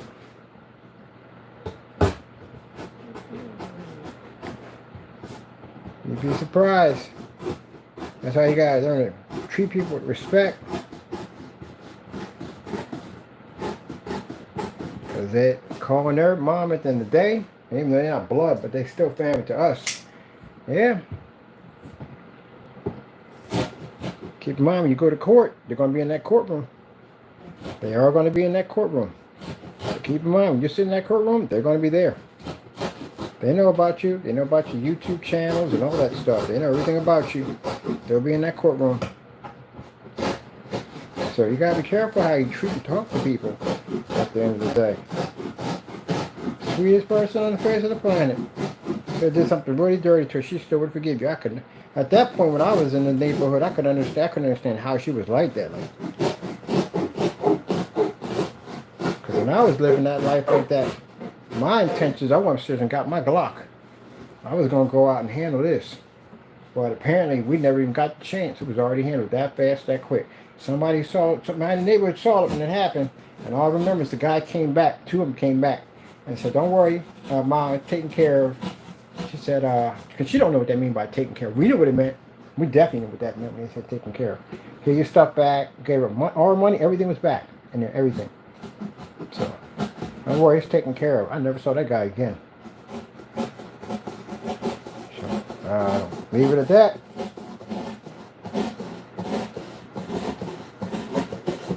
Oops. Yep. She wouldn't have approved of it at all. No way whatsoever. She would have never approved of it. She would have forgave him. Or if he needed money, she would have gave him money. She's that type of person, you know. If he was hungry, she would have gave you your last dollar. But, yeah, never saw that guy again. So, I'm pretty sure I know what happened.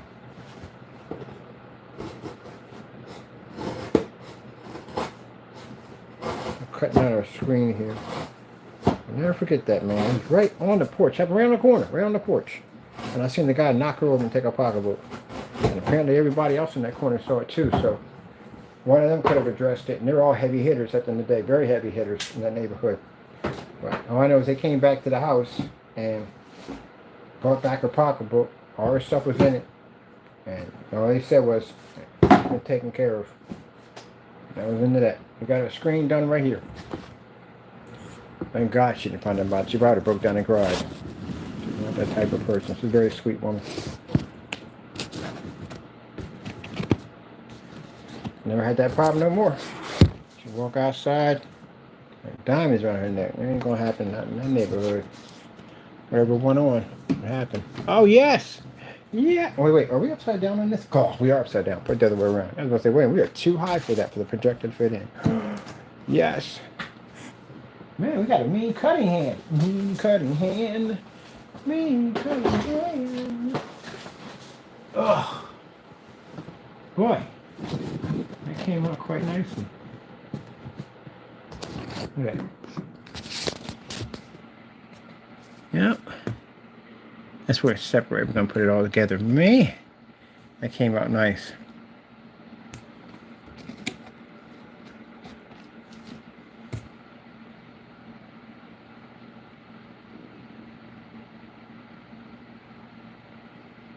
And for those and you cut it exactly to the screen, so the screen's going to push in.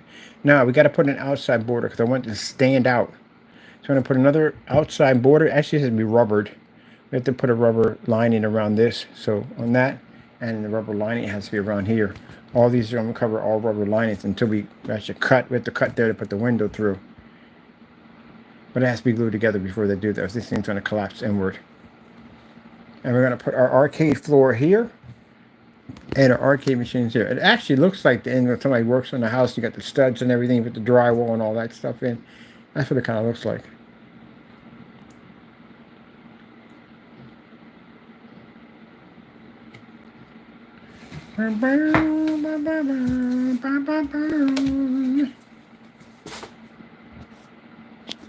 All right.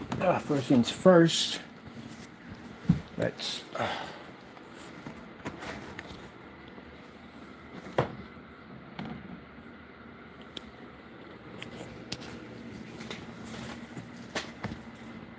Mine's going to go a little higher up because we got the piece right there, so it's laying flat to the ground. But that's going to be a little higher up. We have to be fourth in to hit the, I think it's fourth. I hit that one. Wait, did we turn the projector? I think we turned it off.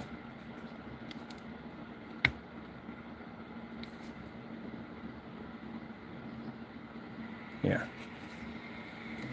So it is fourth. Yeah, it is fourth. It's fourth over, but then we did put the fifth one in there.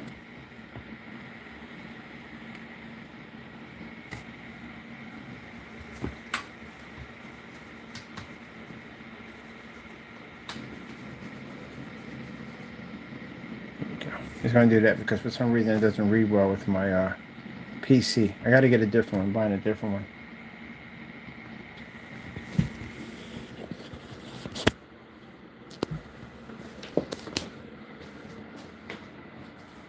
Now what we have to do in here, we have to make it jet black, so the lamp glare can't push through.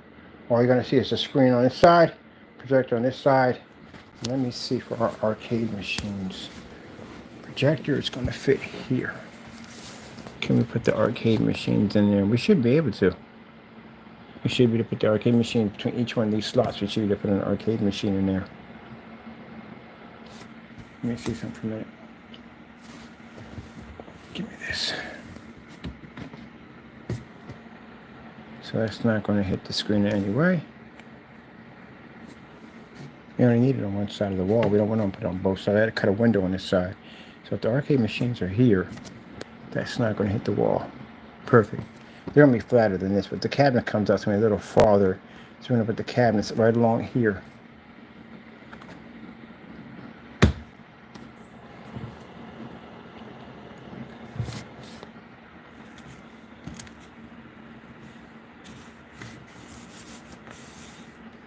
Very nice. So they're right up in there.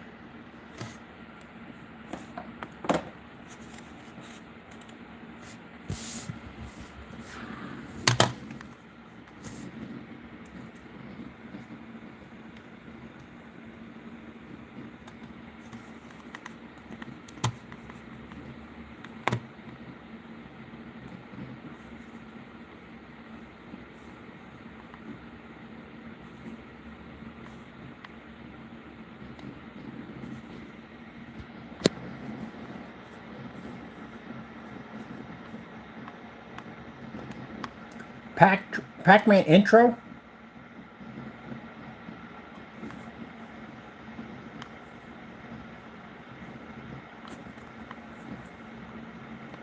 Pac-Man gameplay.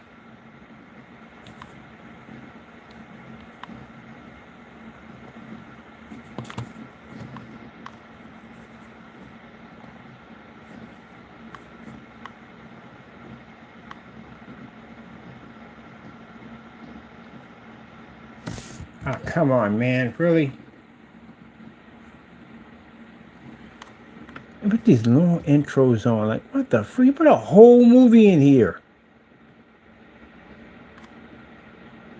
Why? You have a whole movie in there.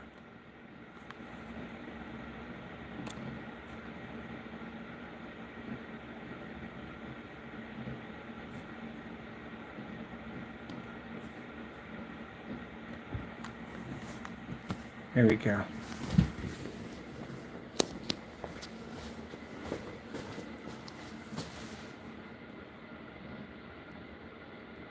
That is gonna be kicking it, kick it.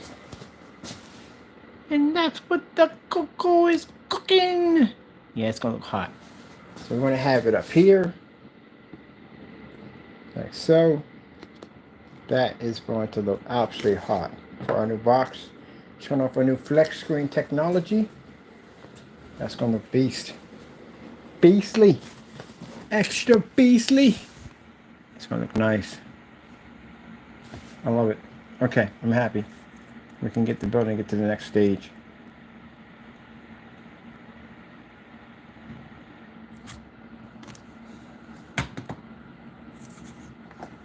Now, is this big gap going to be here? Nah, we're going to actually panel everything in the way I need to have it paneled in.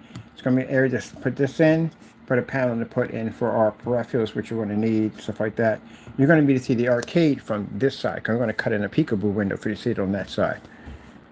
But this right here is going to be all covered up with the panel, everything we need to do. I want to have it like in the front here. We're going to do like an arcade so and so, you know what I mean? Blah, blah, blah, blah. To have the front of the store, the windows and glass, little trash cans out there and all that stuff like that. Some cool little arcade look to it.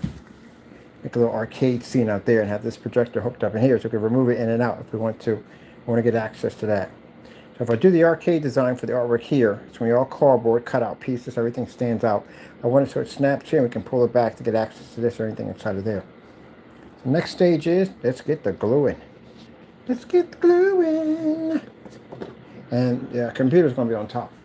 So the computer sits here, and that means everything right here can push down into there. But what we're going to do is we're going to put a outdoor drain pipe system, like an old pipe out here, like it's like a, for the building, and we're going to run all the cables and wires through there so everything connects real nicely. And a Ninja Turtle in the background of that sucker.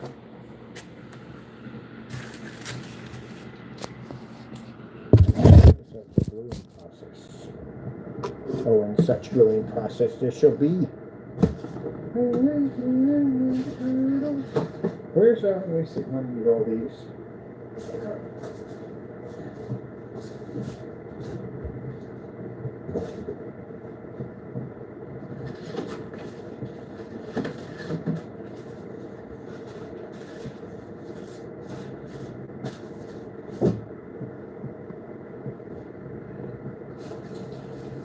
This is the blueprint for my box. I need this for this.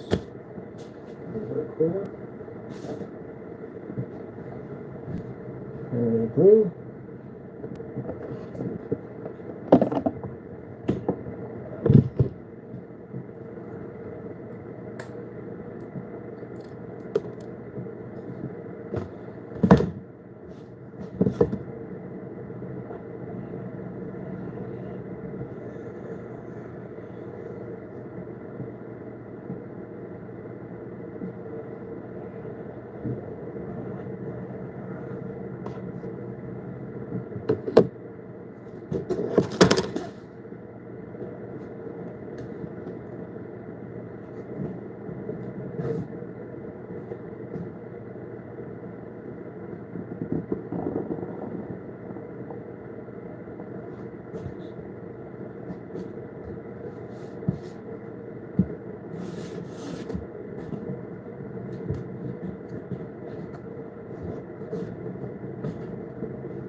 We are. All right, this.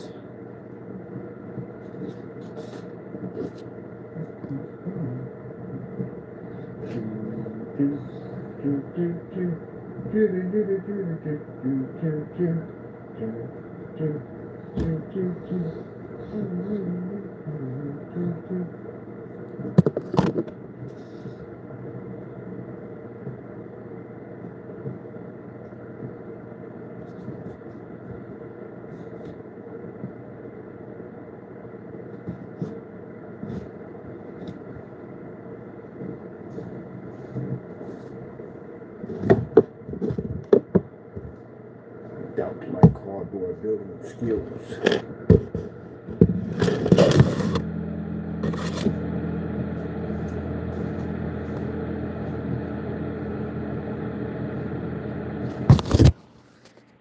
Boy, I think the individuals that made mockery about my cardboard building skills, boy, you're an humble pie. Gotta be hurting right now. Daphne's gotta be hurting right now.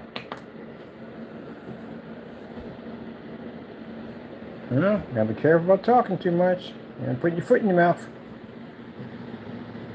Yeah, see how fast the trigger's on? Now watch you turn it off. Watch this. See? That's how it's supposed to be reacting.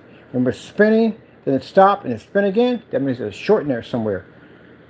So that's why I said something's wrong there. So it's on and off. Just like that. That motherboard has a short.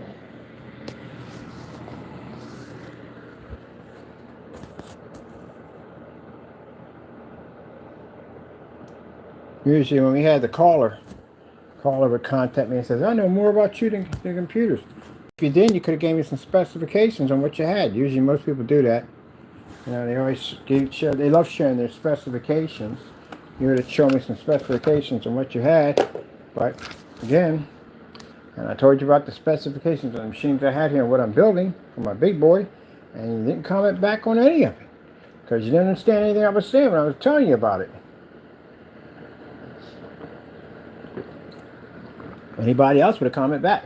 If they knew about it, they would have said, okay, why are you going with that? Sometimes people question other people's parts and stuff. Well, why did you go with that instead of that one right there? Wouldn't it have been more sufficient? I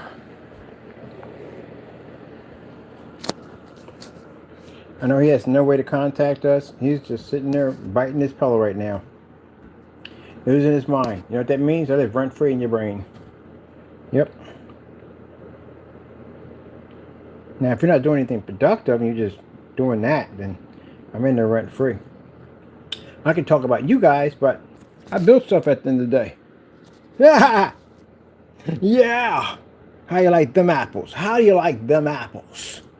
Yeah, y'all understand. Y'all complain all day long, but I build stuff. See, I build stuff all day. So, you know, I don't waste my time just complaining about y'all. I embarrass y'all, humiliate y'all, and then I build this stuff at the end of the day. Just got finished doing that, and now I'm building this. So how do you like them apples? How do you love them apples? Apples, okay, you get the sour apples. Extra sour. Let me get them sour apples. I want them extra sour apples. But you got them extra sour apples. Extra bitter. I'm gonna talk about that Haterade. I love that Haterade. They drink it every day. They drink that Haterade every freaking day. They got it in water bottles. They got it in dispensers. That Haterade every day. But that's the one thing about it. When you got haters at the end of the day, you can come out there and you can basically embarrass them on so many levels. And all they can do is just basically just generate more of that Haterade. I'm gonna make myself a Haterade piece. I told you I'm building one. But I'm gonna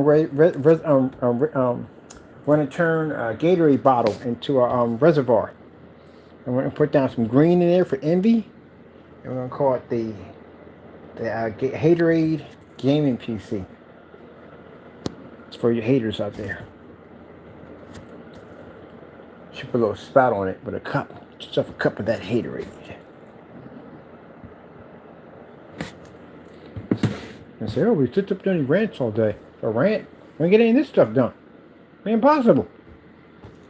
That'd be virtually impossible. But judging by when I've been to your channels, you don't got nothing going on in there. That's why your haters are over here. And you're over here being a hater. All up in my channel. All that Haterade. I don't know what Haterade tastes like. I never had it before. We generate Haterade for people. We never know what it tastes like. What's it taste like? What's that Haterade taste like? I don't even know. I'm just asking the question. I'm not being rude here. Just asking a simple question. What does Haterade taste like? Because I've never had it before. I never could understand the concept of hating on people because they've done something great. I don't understand it. I don't get it. You know what I mean? I congratulate people when they do something great. Just I saw Jamie in the picture. He looked like he lost some weight. I sat there and said, oh, good job. See, losing some weight there. See? I don't generate hate at the end of the day. You're all into that Haterade. Now, if you consider the fact that me following charges and taking people to court and suing is hate, no, if it was hate at the end of the day, it'd be pretty bad. It'd be really, really, really bad if that was hate. No, it's called justice at the end of the day. You do something stupid, so that's what people have to understand. Karens. Gotta speak to you for a minute. Because we had a lot of those Karens on our channel. If you do something stupid, and someone takes you to court and charges you for it and sues you, it doesn't mean that they hate you. They're suing you because you did something stupid, and you'll be charged with it. That's how that works. It's called the law. That's what it's called, Karen. Karens don't understand the law. Self-entitlement, pretty much, that's what you call it for them. They figure they can do whatever they want to do, and they should share no consequences at all. No one should ever come and charge me for breaking the law and doing things I shouldn't do. Copyright violations, I should be able to do that as much as I want. Who cares about someone else's copyrighted work? I should have a right to do it because I have entitlements. No, you don't have entitlements at all, period. That's why there's a law in place to keep you in order from doing dumb stuff. And unfortunately, you did dumb stuff from Mr. Bird, which is not the type of person. At the end of the day, it's going to let you walk away from it. Well, I did give him the opportunity. Did we not? We give everybody a second chance. We do believe in that. We definitely believe in second chances. Some people even had third chances from us. Did they take it? No. But that woman had 16 bail bonds on her. 16. It's the highest in history.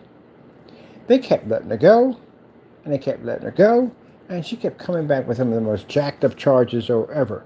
Counterfeiting, identity theft, all kinds of stuff. And this time she got 5 years. She's lucky she got 5 years, and that was it. She got 5 years, and it was basically what, flat, something they call that. I forget the name of the day. You gotta serve all the time in order to get parole or something crazy. It was something crazy she had to go through, but it was crazy. 16. First things first, how the world did you get to 16? Some people, if you basically don't show up for court, you get a bench warrant on you, and they lock you up. How do someone let you go after 16 times? Boy, she had a good judge. Okay, to some people, like I told you, they meant to self-destruct. So now we're putting pressure on our glue system here, building the ultimate game. We said we're going to do that multiple times. Ultimate arcade console system. We say console. We can't say console. We're PC. PC system. Yeah. There we go. I do enjoy the echo in here. Echo, echo, echo. Oh, there's no echo in here. It sounds pretty cool, though. So we're putting some pressure on the box, because pretty soon we're going to have to cut it to what we need, but it's going to have to dry first we get to that stage. So there might be a part 2 to this probably tomorrow. I need this thing to dry nicely. Put our press in there. Nice press. Press that glue up there. After that glue is getting all press, all that good stuff, make sure we put that nice press in there. Got some glue on it. Yes, I'm going to make myself a Haterade PC. You take a Gatorade bottle, convert it into a reservoir, make a liquid cool system. I always want to design my own reservoir anyway. Yeah, we're going to make one, and we're going to call it the Haterade PC.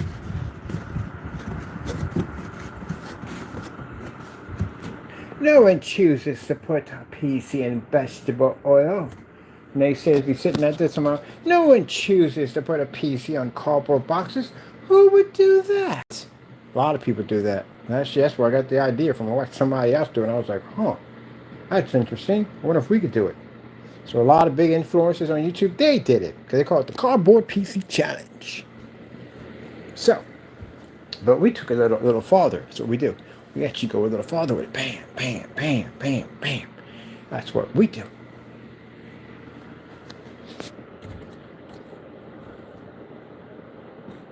Always the naysayers. Always saying something negative. Negative naysayers. I can't be possible, Taco. Can't be possible. Apparently they talk like they had this kind of like kind of crazy accent. Not possible. Cannot be done. No. Thank God we didn't listen to haters at the end of the day. We would never get anything into the art. All the artwork would be horrible.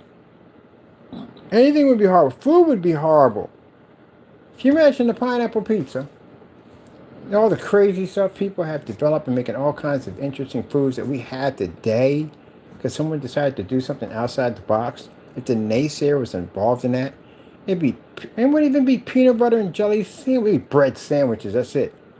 Because they'd be like, peanut butter and jelly? Why would someone put peanut butter and jelly together? That's absurd.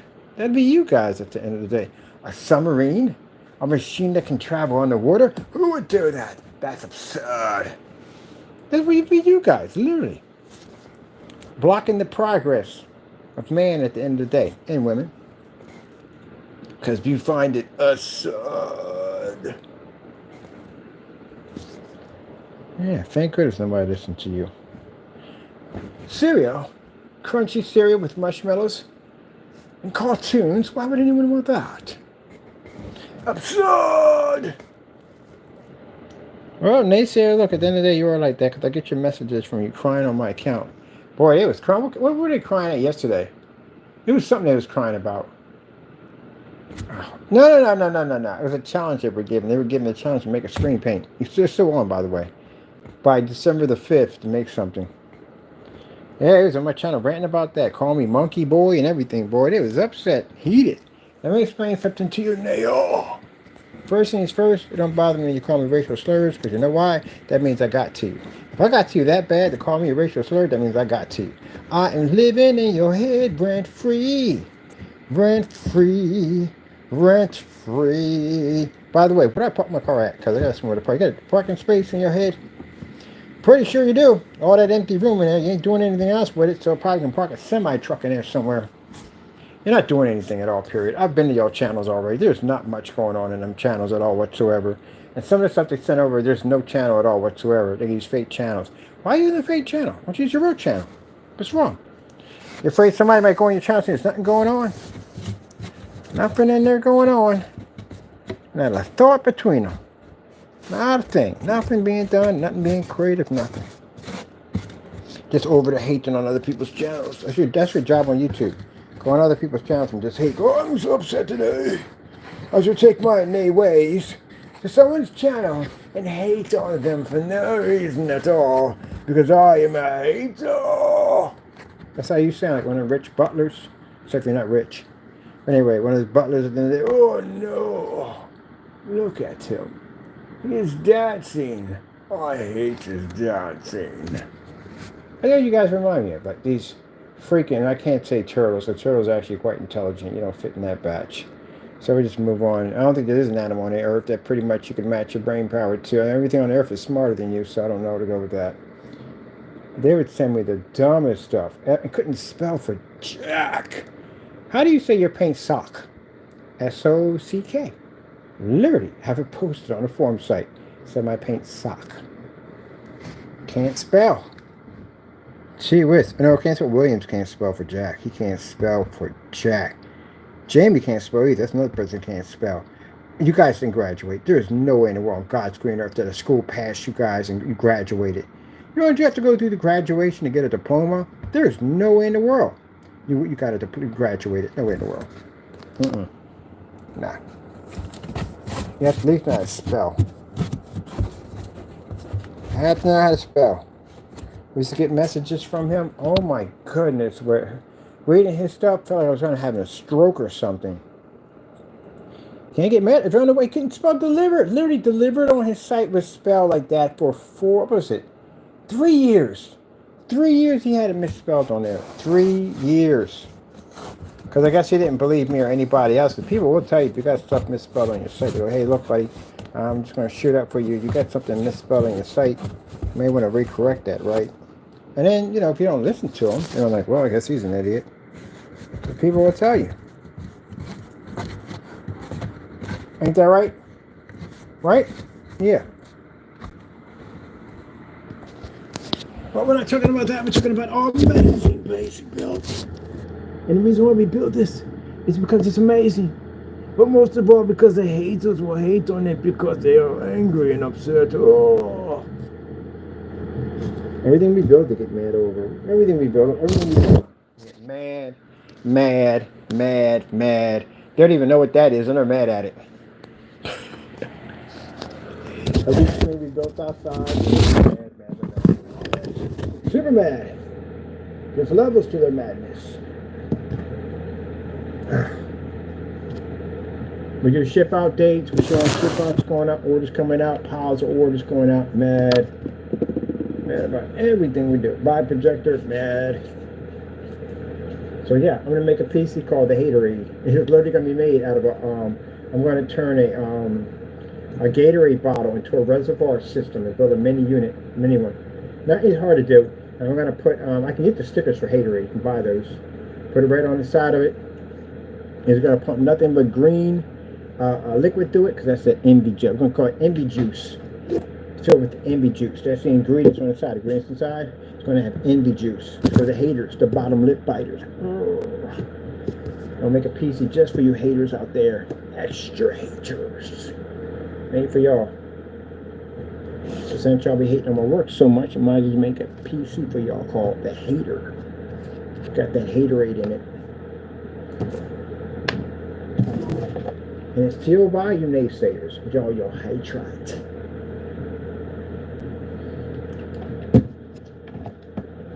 So I start doing these things already, and they're like, you don't know what you're doing.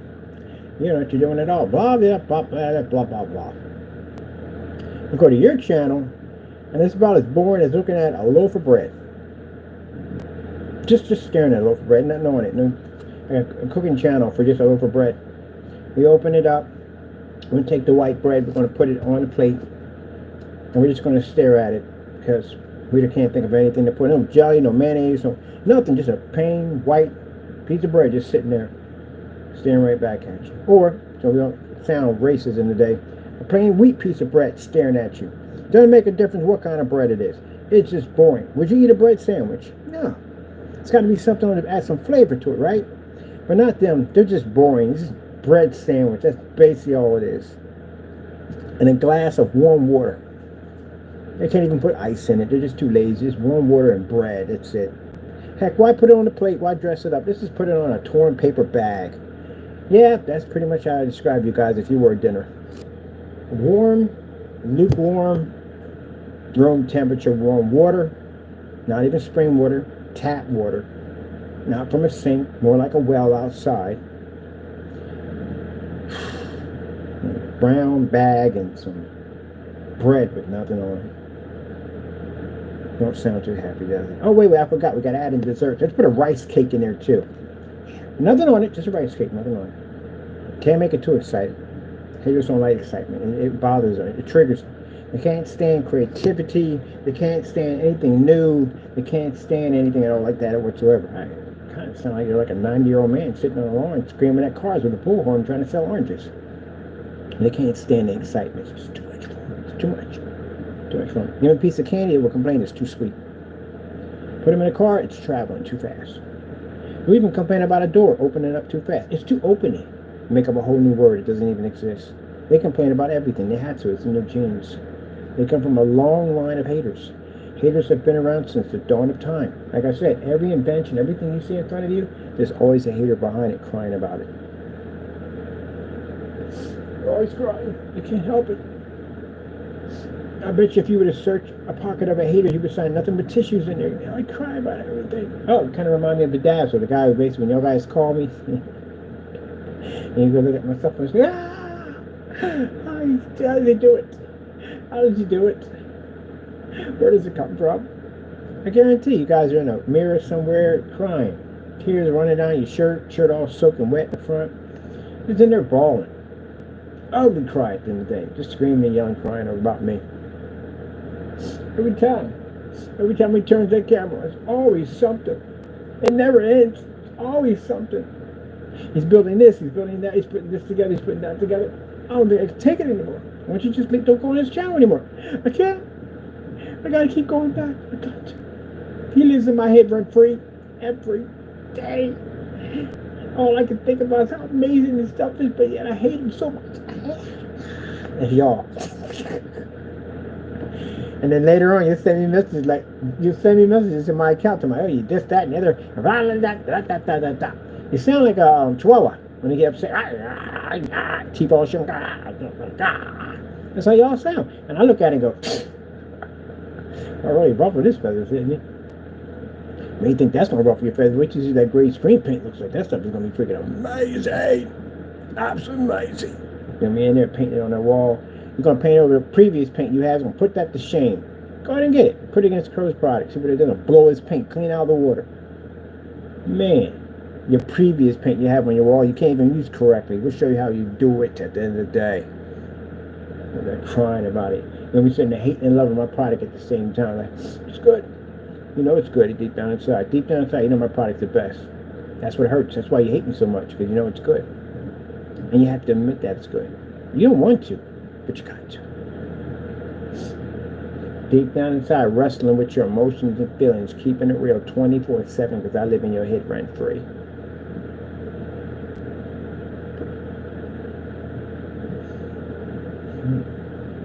So any convenience stores in your brain at the end of the day? Because I do like snacks when I work on stuff. Just want to know. Just want to know.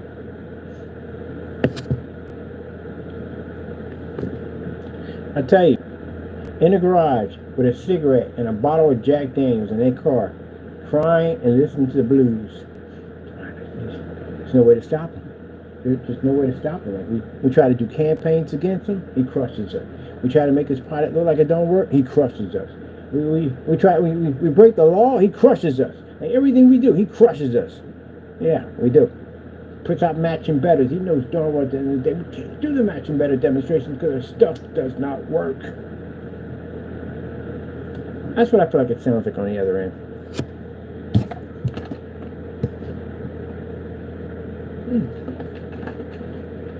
And while I'm doing all this talk, I'm building this.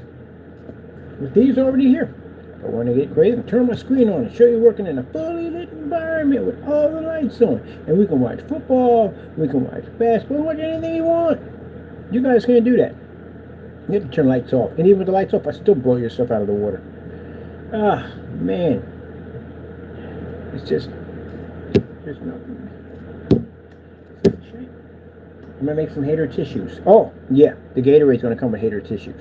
Hater tissues are on the door. For you haters out there, 3-ply. Got to soak up them tears. Yeah. Them tears. Eyes all watery coming in the house from out of the car. Because you can't cry in the house. Your wife is tired of hearing you talk about me. So you're in the car ranting about me, crying, tears coming out. You just got finished smoking the joint, eyes so watered up. I'm okay. I'm okay. You just launched the screen and TV technology. The thing is amazing. You know it's amazing. You want to say it so badly, but you can't because you're in denial. You have never been more denial with yourself than when you look at my technology and know darn well at the end of the day how amazing it looks. Even the people you even tried to support have all crumbled. Remember the thing I told you about the whole castle and warrior thing? Yeah, so let's get back to chapter 3. Well, we already know that basically Crow has deserted his followers. He has deserted his customers. He has deserted his Crow boys. And now he is gone. Do we dare return? We would hope so. We would hope so. But we have something interesting waiting for him if he does. Anyway, as I said before, I have sent for a Scouts force to make sure that he does not return. Therefore, if he does, he'll have additional charges charged to his account. Crow thought he was mighty in all his warriors, all his armies that he had before him, that followed him, that thought at the end of the day that we would lead the charge and take down the notorious Black Series Edition LLC. And as always, we came to conquer. As I say, we crushed all of you, crushed, destroyed, turned into dust. Your ashes are ashes, and your earth has been salted. I like talking like that. I can't wait to go to the Renaissance thing. It's gonna be so much fun. I can't wait. Da, da, da, da, da, da. Yeah, you guys got slayed them day. We trashed you guys. Let's be real here. At the end of the day, let's be real, 100%. You guys got crushed. That's what happened. You go against a superior company at the end of the day. And we're not even done yet. We're still developing technology for 26 and 27. And you got crushed at the end of the day. You're mad about that, no? Because you did too much at the end of the day. If you stayed in your own corner, mind your own business, you would have got your butt kicked at the end of the day. It's business at the end of the day. It's a dog-eat-dog world. You can't lie about stuff, especially not to people like us at the end of the day who test our stuff every single day. We're prepared for everything. Come to you with your candy, with your paper mache boats and freaking tanks at the end, get yourself destroyed. It's the equivalent. It's like if your army was made out of paper and ours is made out of fire. That's what you're wearing against at the end of the day. And it's funny because I sat there one day and I said, one day this guy's going to go out of business and he's going to be in a bad situation and we're going to be on the other side saying, we told you so. There was a rip-off artist. But you guys believed him, and look at it now. Oh man, the piece of humble pie that some of you are going to have to eat it today. His customers, he sat there and talked all this trash, and you got his product sitting on the wall right now. Where is he at right now? Ain't no bigger and better things when you got lawsuits coming your way. That's not going to happen. Bigger and better things. No, it doesn't work that way. Now, again, if we didn't have anything on him, yeah, he'd be looking for bigger and better things. He got opportunities waiting his way. Nothing standing in his way is good. But the fact that we can show that he basically touched copyrights, and we can show these copyrights are registered, there is no bigger and better things at all. It's run as fast as you can. That's what it comes down to. There's no bigger and better things. Running. All right. It is glued, but it has to still have to dry because we can't cut it.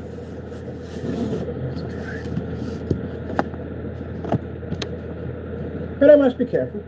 I know when my enemies are down and deserted, we can't basically kick them when they're down. Because you're not supposed to do that during the day.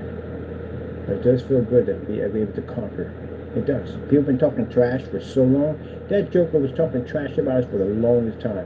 I sat there and told you, if your company's good, you're going to be able to withstand the test of time. You try to go off on a good note. I saw it and try to say he got bigger and better things. Nah. You're going to be on YouTube again because you're going to complain about my process service coming to your front door. Oh, I got plans for you, Mr. Fernando. I cannot wait to make sure that they when they go through. I can't wait to sign off on that order for that process server to come to your front door. I can't wait. And all of it will be documented because they have to contact me and they have to record everything that happens. I want everything documented. And that won't be the first, the last one. All in all, probably somewhere between 27 process servers will lay on that apartment. There's a lot of stuff. Every time we go in and we go and pull up one of the charges on them, defamation, that's going to go to court. We got to get a process server for that. Doxing the addresses, process server for that. The multiple lawsuits, each one of them carry a process server. So there's going to be multiple of them coming to the apartment.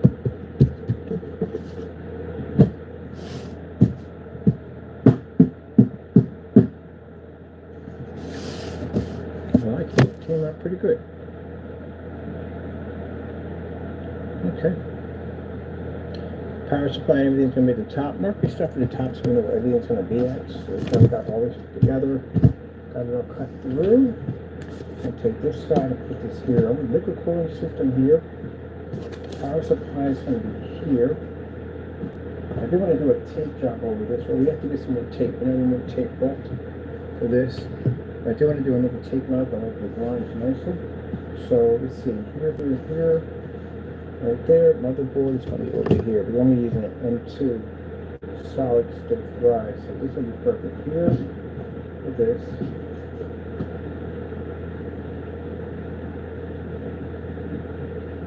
Now the graphic card has to be here. Graphic card goes here. It plugs into the back here. Oh, you're in the wrong section, please, buddy. Turn around. Take it this way. Graphic card is on this side. On this side. And this is going to be here. So power supply here. Card here. Graphic card here. And I can see right here. Alright, this works right here. This is perfect. So this is what we're going to do.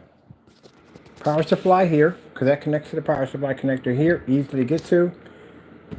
Water cooler here.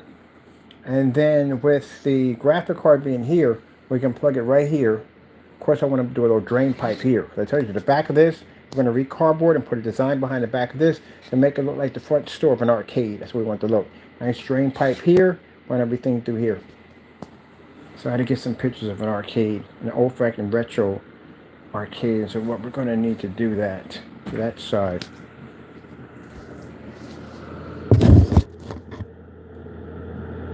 I'm going to cancel everything in.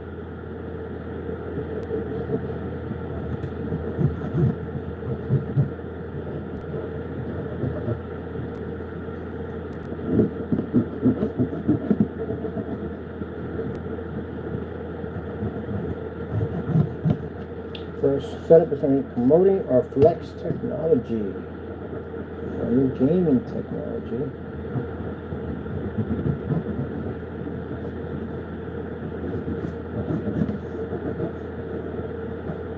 for that.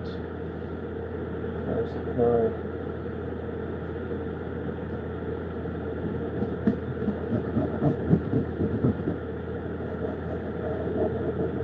What are you doing? What are you doing? What are you doing? What are you doing?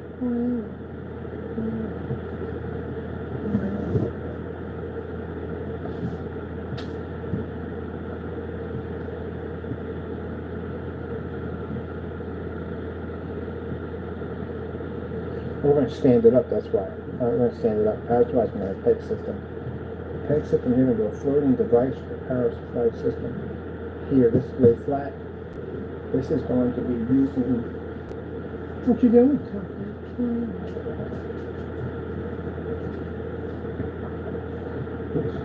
Crossings. So that's when you're here. Motherboard's here. Right there. Alright. So you've got motherboard. Motherboard.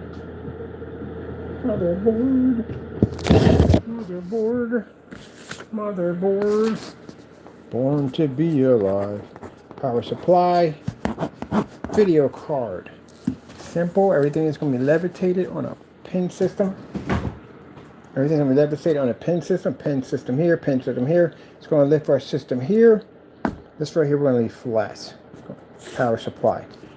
Motherboard on a pin system here, here, and here to lift it up. We have to put a small cardboard plate in between the motherboard. It's not going to touch the board, but it has, the bottom of it has to be white to reflect off of this. It's going to be white. It's going to make it look like it's floating. I'm going to put a trace line through it. It's going to feed down here, go wire around through here. Like a spiral. Bam, bam, bam. Connect on that side over there. That's how we're going to do it, people. That's how we're going to do it.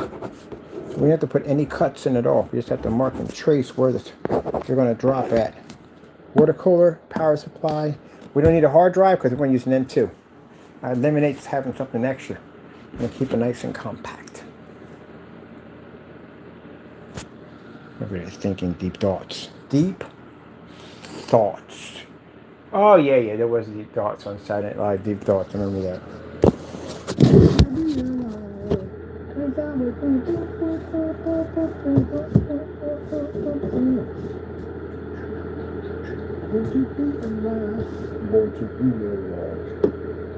Remember that song back in the day? It's a shot.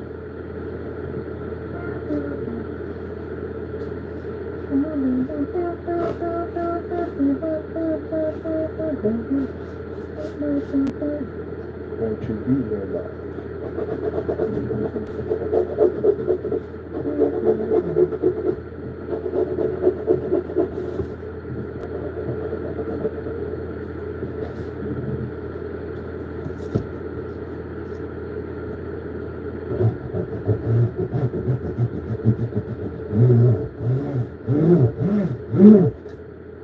What do you think about that sound, Taco? That sounds just extra crazy. Wow. That sounds so extra crazy. Like, wow. Where did that sound come from? Man, where did it come from? Like, wow. Wowzy. Extra spooky. Spooky. Extra spooky. It sounds extra spooky. It's extra spooky.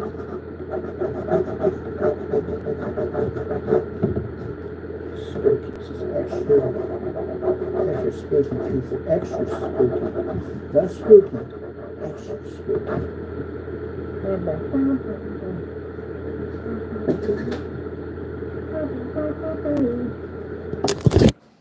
Now, this is the window. Pow, pow, pow. I'm going to put in so we can see all the components inside in our beautiful arcade system.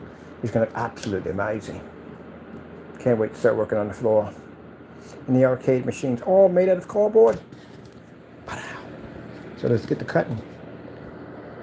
Got no place to put you guys at. Put you right here. I'll show you as we get each cut through. Hopefully this is glued nicely. Hopefully. Knife. Oh.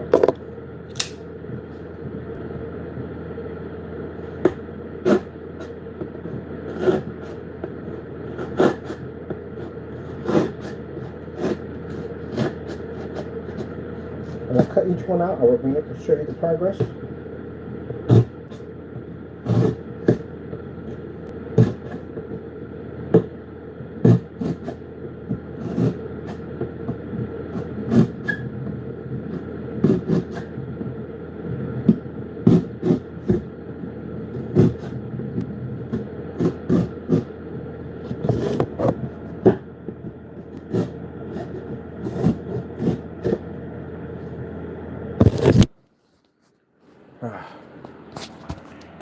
Cutting here, here.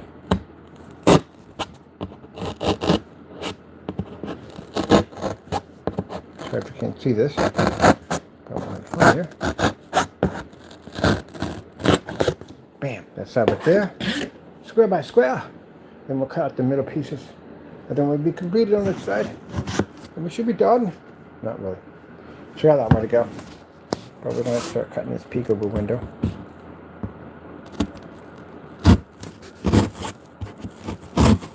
So this one actually will have a peekaboo window. Some plexiglass up in there. Ooh. So we're going to do it with the magnetic system, which is much better because we're going to be able to take it on and off.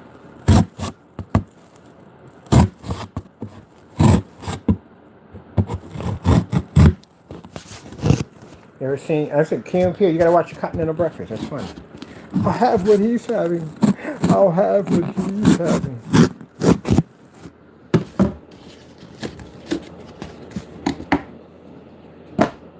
Do you not see the vision? When we stack the boxes up, you have to see the vision. You have to see it.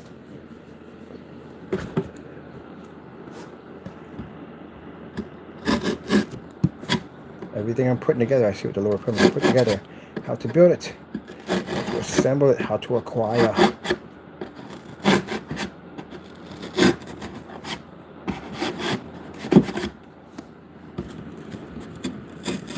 Naysayer does not like how I speak.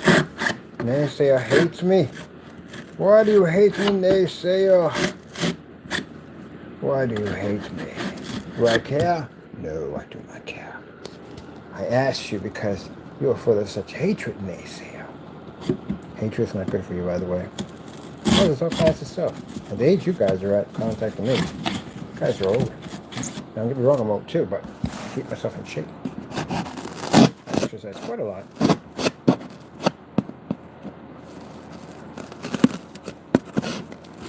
Naysayer says, dare you question my health? You don't want to feel the hate all day. Gotta learn to relax. Bam, look at that side right there. I think we'd be able to cut this pretty quick. Alright, I'm gonna put you guys down. I want to get this thing done. Everything I do is flawless. Oh, this is gonna be easy.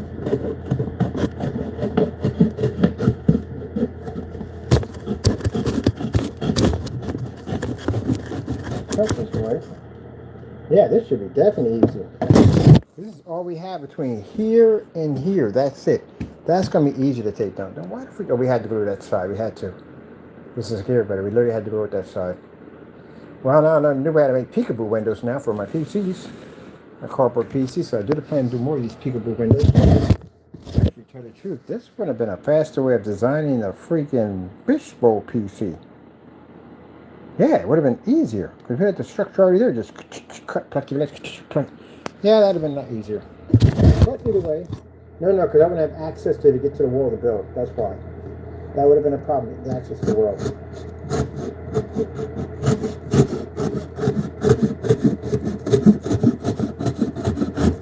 That would have been hard to get to. That would have been a pain in the butt. Like building a ship in a bottle. That would have been a heck to get in there. What the freak did you do that one for? How to get in there?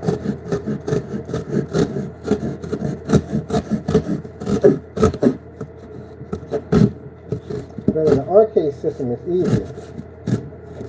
That's easy to get access to. In an arcade system, that's nothing because everything's right against the wall.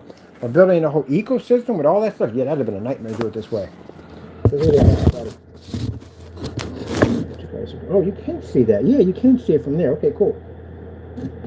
That's the peekaboo window going in. You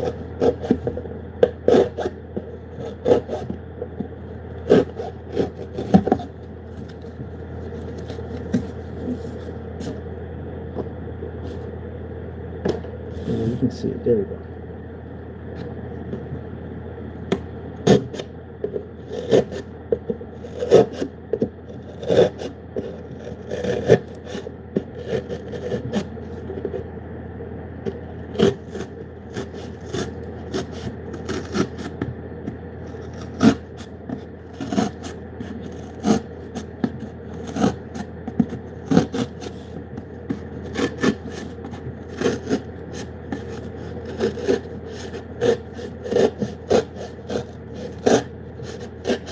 Tell you something, when we started with this, I was going to put a peekaboo on both sides, but I didn't know I was going to put an arcade system in. So that was kind of interesting to do. Oh, should have cut it on the other side, which would have made it a lot easier. And then,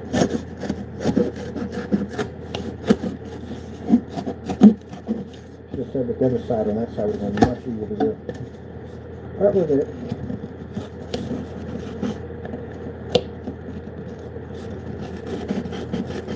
Wait a minute.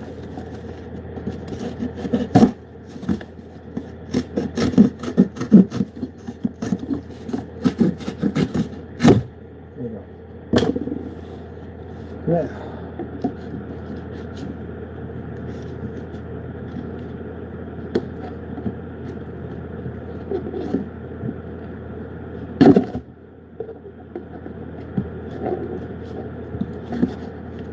Yeah, you made it. You're fighting me that hard.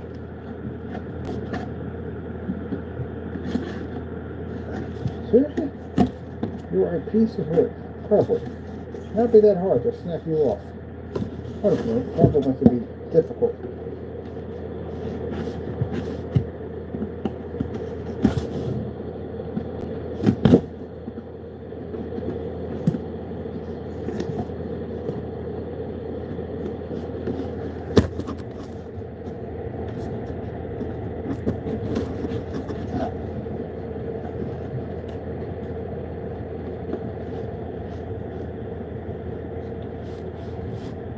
Really?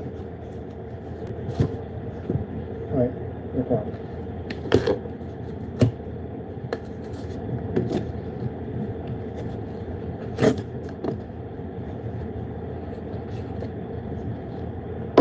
One more ways with this done.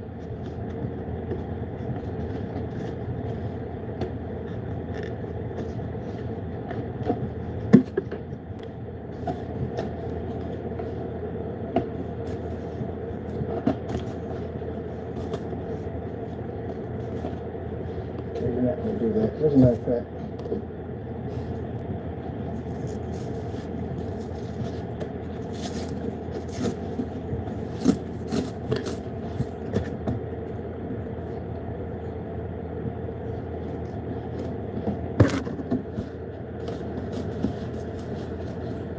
we need some bad scissors for that one.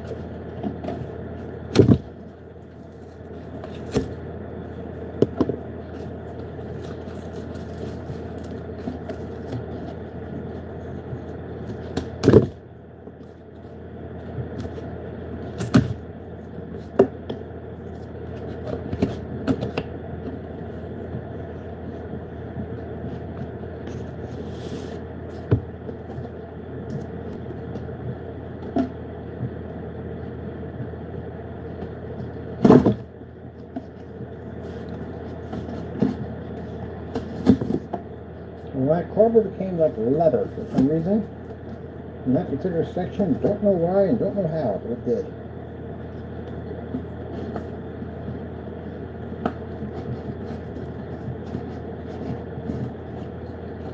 But we got it. It did fight me a bit.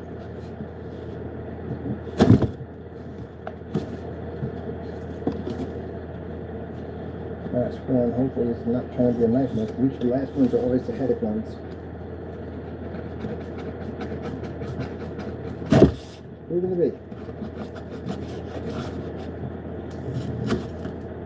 Gotcha. Man. Next time I have scissors on board for that one. Scissors go right.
There's a headache.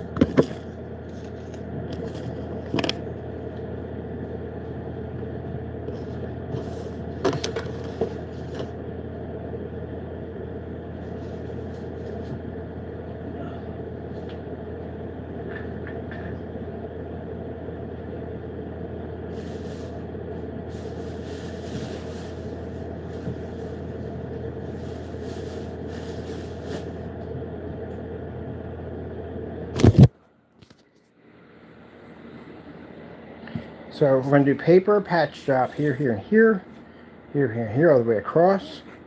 And then we're basically going to put in a trim, the rubber trim here, here, here, here, here.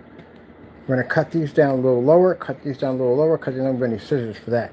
Cut all these down a little lower, so that way we can get that rubber trim right across and around here.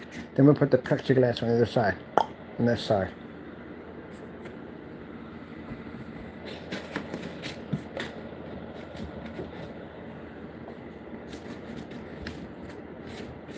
And this again, kind of going to get access to the window. Put whatever I want to put in here.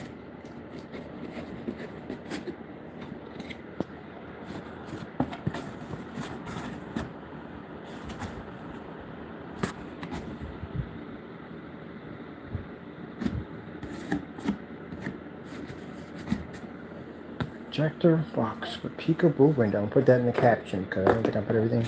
And then we're going to do this. I don't put a peekaboo window in there like that, but that one in.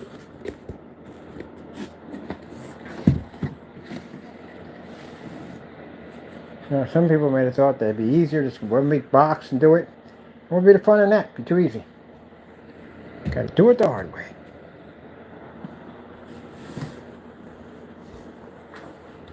Get off of me.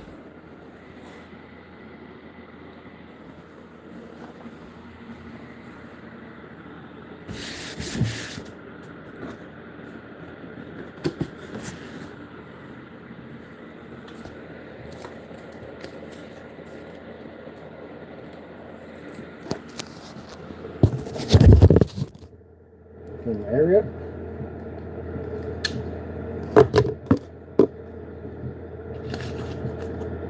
This is going to be a temp plate for power supply.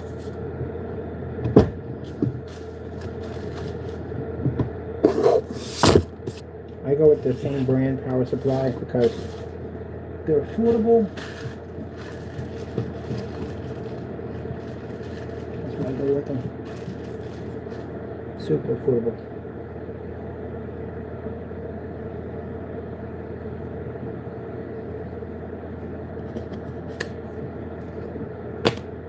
Now in the back, I'm probably going to put in, when we do a cardboard arcade cutout in the back, I'm going to do a arcade system here in the front, and then right here we'll put some arcade designs here, In the back, we'll have the back area of the arcade. And again, we're going to put a little piping system, a drain pipe, and then we're going to put in a duct system here with a real actually operating fan. So with a real scenery in the back, or arcade. Right here in the front, arcade here, and put a coin slot in here.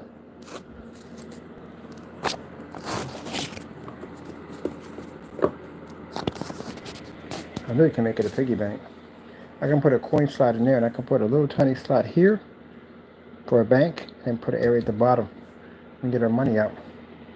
We won't have to lift this up, put a stand here, and make a little slope so it lands out here. If we want to do it that way, if we want to do something really crazy with it, turn it into a little bank. But I do want to put a player 1 coin slot there.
Man,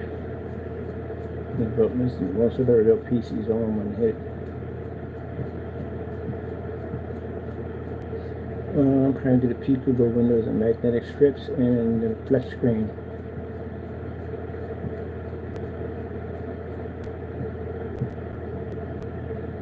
Arcade machines are going to probably be the size of this. Because it's big enough. I mean that big.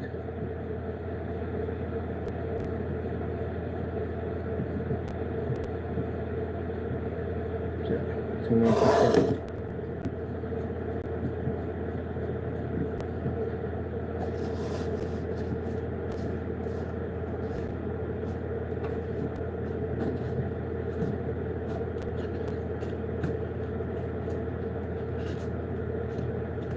I said, this ridge right here, how it looks rough, not worrying about that. Because we're going to put in a rubber tubing around here. Once this is all painted and designed, get all the artwork on it, then we put that nice thin rubber tubing around it, smooths this out nicely, and we connect the magnetic strip to the back, and the plate goes in. Now, so you see light coursing through there. That's why we're going to put in the whole paper, all this up real nicely on that side, so it all becomes one flat surface.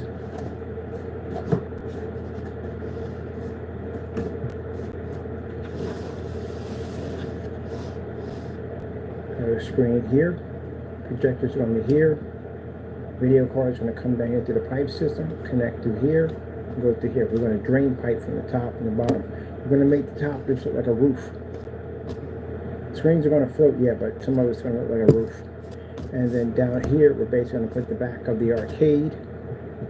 And then on this side, we're going to put the front of the arcade with a coin slot. Now, I'm decided whether or not I'm going to make the coin slot active. If I can make it active, you can put a corner in it and go into the little bank side, or even put a bank right there. It won't even affect the screen whatsoever. All these knob areas are going to have to be cut down. These have to be cut down, so we have to use rotary tools for this to cut this down right sharp. They have to cut down, these have to be completely flat all the way through in order to put the pipe in, the tubing to go around it. And then next we're going to have to put in the arcade, which you're going to have to see where that ridge is at. That's so we can raise the floor up a little higher, because we need a floor to put in here first. And once we put the floor in, we can put the carpet down. And then after that, we can put each individual arcade machines in here. But these right here are going to have to be cut down right flat to the board, every last one of them. So we have to bring a rotary tool in for that to cut them down.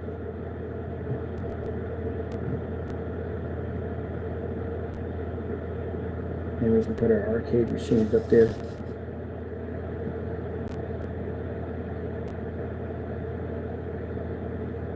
Ceiling's pretty easy. A large board here, come across the ceiling, connect to here. Pretty much it. These have to tuck in. We put a board here. What's going to happen is machines are going to push out. They're going to get hit by the projector.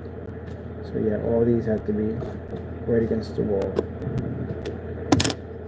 You know, started off to be easy. It always ends up that way. Every single time. Easy build, gonna do easy build. It'll be easy build. And then we get the imagination kicks in. And like, nope, I'm turning into this. A mini arcade.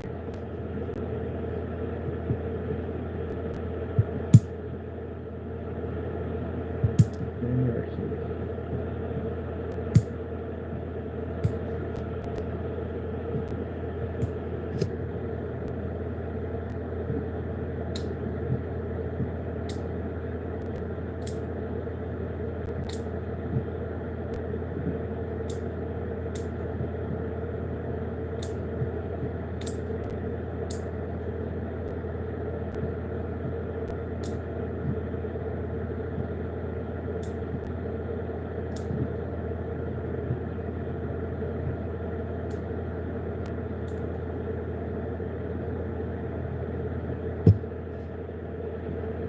So you get a chance to see me paint my screen, which is going to be a pull-up screen for on-site. We have to code it and get it ready.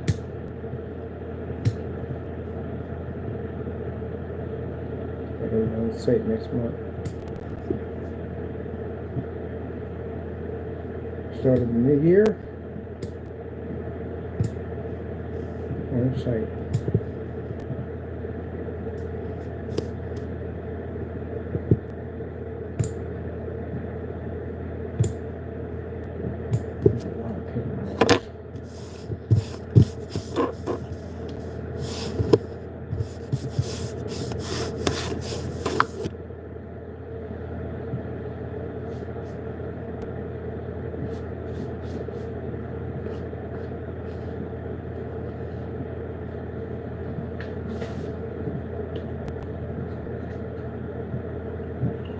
So 18 years. 18 years. You've been living in the suburbs for 18 years.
is that?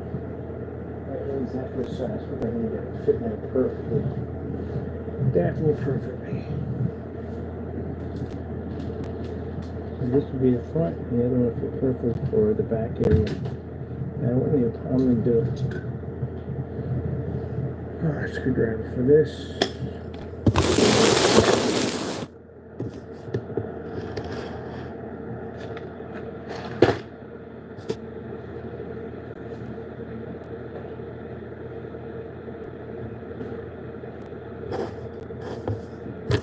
Alright people, I'm done. Gotta get that thing ready. Get it blacked out. And get some ink for one of my printers in here. I got two printers on the floor. One actually does better stickers than the other one. HP's do amazing stickers. So we're gonna make our stickers and designs and how we want to do for arcade. I was gonna do something for like Japanese anime, but now I went to an arcade. You know, build it as we go along. That's what we do. I have plenty of time to build one of those. Right now, I'm going to get on site next month, get my stuff with other videos and other locations so I can get my site videos done. Because right now, I'm missing some videos on my site, and the reason I'm missing is because I want those videos on site. I don't want them in a home. I want them on site when I put commercials. So as I said before, up here, if you're going to be convincing, you might convince to paint one or two screens, but the entire building, you're going to have to show you've been someplace else. So, in order for us to get that kind of status, I'm going to have to basically show our products in different environments. And it helps that we didn't pay a lot of money for our projectors. So, it helps too. So, are there going to be live demonstrations? No. Some will actually want to be live. Depends on the Wi-Fi goes there. And on top, most of it's going to be pre-recorded.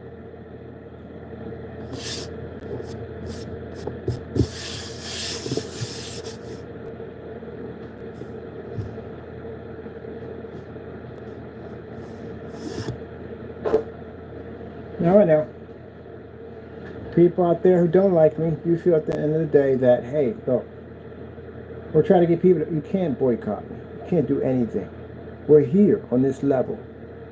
When January hits, this is where we begin and you end. You understand where this starts over at. I got several forms of high-powered screen paints in my arsenal that I can literally use to take your stuff out.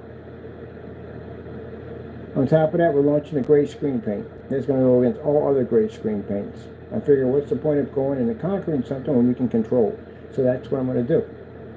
It costs far less than your products, and I'll do far more than your products at the end of the day. It's for everybody.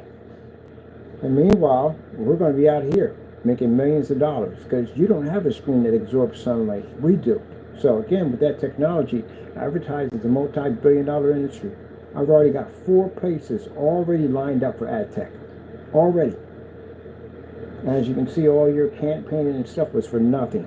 All they did was just get you in a bunch of trouble. Lawsuits and prison time is all you got out of it. Some of you guys had to run. We're still going to be here. I'm planning probably about end of next year to get a bigger office. A bigger place, a bigger setup. By then we should be well planted in Allentown. And for those of you getting any bright, bushy-eyed ideas about trying to disrupt that, why would you see what we do to the people who got caught by us? When we get done with them, you're not even going to mention my name. Because they're going to complain. They're already running already. So, again, we're already set up and ready to go. I got so many contacts, so many connections at City Hall, it's not even funny. All ready to go. Sad. Our people are so threatened by our technology at the end of the day. That's pretty sad. Because you had to go through such great lengths to basically destroy yourselves, trying to destroy us. Can't stop God's progress. It's not going to happen. Not going to happen. Nope.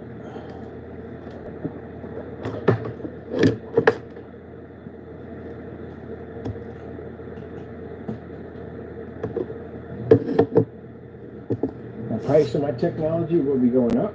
Not by much, where it's going to basically cost me an arm and a leg, but it will go up. And again, like I said, I'm going to be working with a lot of companies. I plan pretty much roughly 20% customers, 80% business and companies.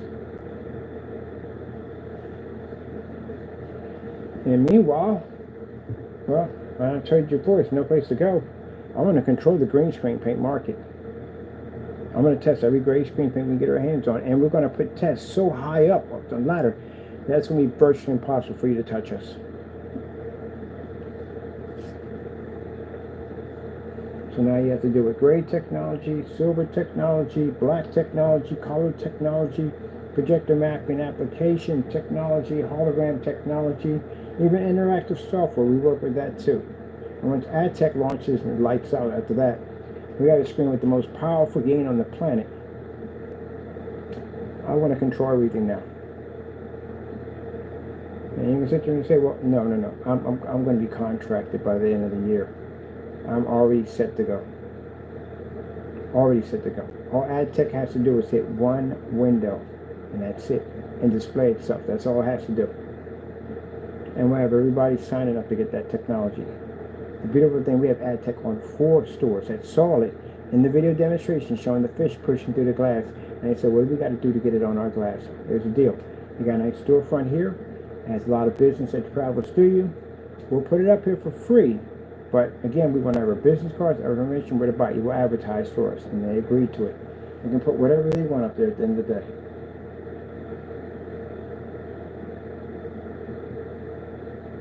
Oh, I can't wait. Finally, blessing, finally, we are here to get it done. Finally. Everybody else has fought to try to take us down. You all lost. So you know that. You lost. Every effort, everything you tried, you lost. You failed. But I guarantee you one thing. When I get you in a courtroom, I won't. I will not fail it. Now, I advise you run. Run hard, run fast, and run long. I'm talking to the naysayers out there. I know who you are. We've been watching you for quite some time. Not just them, we know who you are. We watch the comment sections, everything. You gather information. Run. It's time to clean up. What did I say was going to happen in the new year? 2 things. Our technology would advance to a commercial level, and that anyone and everybody who basically attacked my company on YouTube, we're going to come get you. Watch these guys run. Look at them. My one's already talking about bigger and better things. Now he's running. Oh, man. Now again, got hunters in my family. So, good luck on that. But they're going to want to make that extra money, and they're going to come for it. So, again, if we caught you doing a video or anything, you better start pulling down stuff quick before one of my people come on and record it. Now you got a problem on your hands. Until then, I am going to do what I want to do. I'm going to go in and I want to develop the most advanced technology. We're going to cater to our customers and give them what they should deserve at the end of the day, instead of them getting ripped off by all these jokers out here that don't know how to make proper screen paints and lie on specification sheets. I'm going to put it into you guys once and for all. And I'm going to make sure whatever we got to do to incorporate batch number verification on everything. So that way, customers don't get ripped off, and people that are selling products know how to defend themselves against customers that may want to try to rip them off. And those of you in between that are not testing, well, what do you do?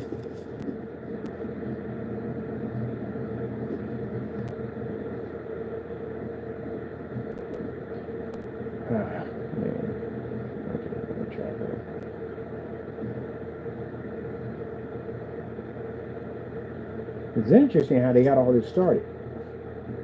I just minded my own business, but designing my stuff, that's it. Challenging certified. The only thing I was interested in was certified screens. I had no interest in the rest of this stuff at all. Just certified, that's all.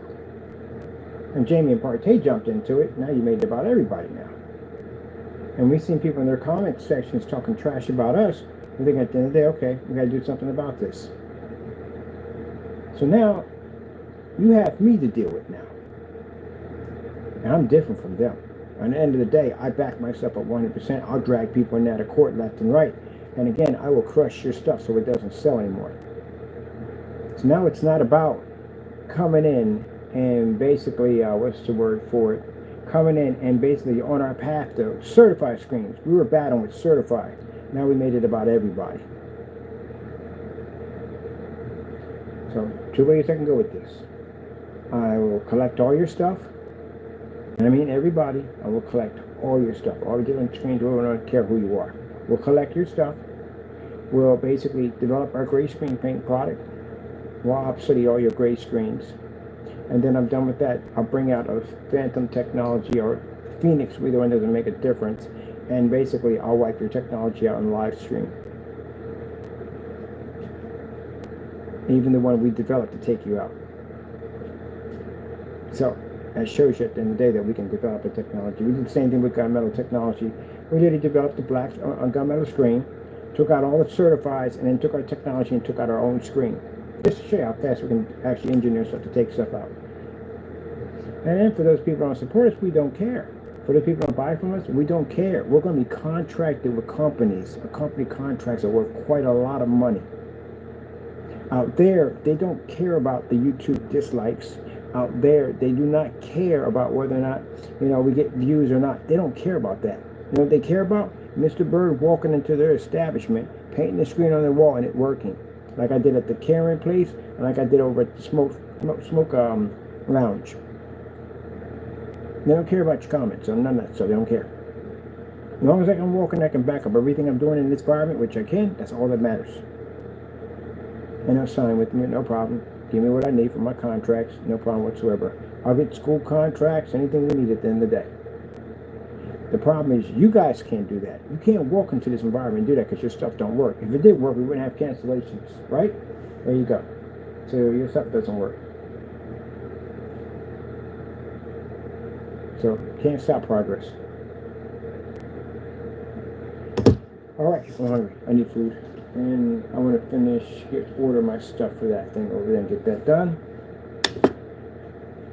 Now, if it shows in my progress report that we get more orders on business, then we will convert to 100% business only, and customers, you can't buy from us anymore. I don't know where you're going to go, but if we're making more money in business and we're getting maybe 10, 20 orders from customers, and we're making we're going to switch over to companies only, which is much easier for me because contracts are easier to deal with. We have less nonsense that pops up at the end of the day, less headache at the end of the day. It's much more easier for us to work on that level. That means you would have to go through one of them in order to buy it, and chances are they're not going to sell it for what they're selling it for. They're going to sell for a lot more because they have more overhead. All right, gotta go.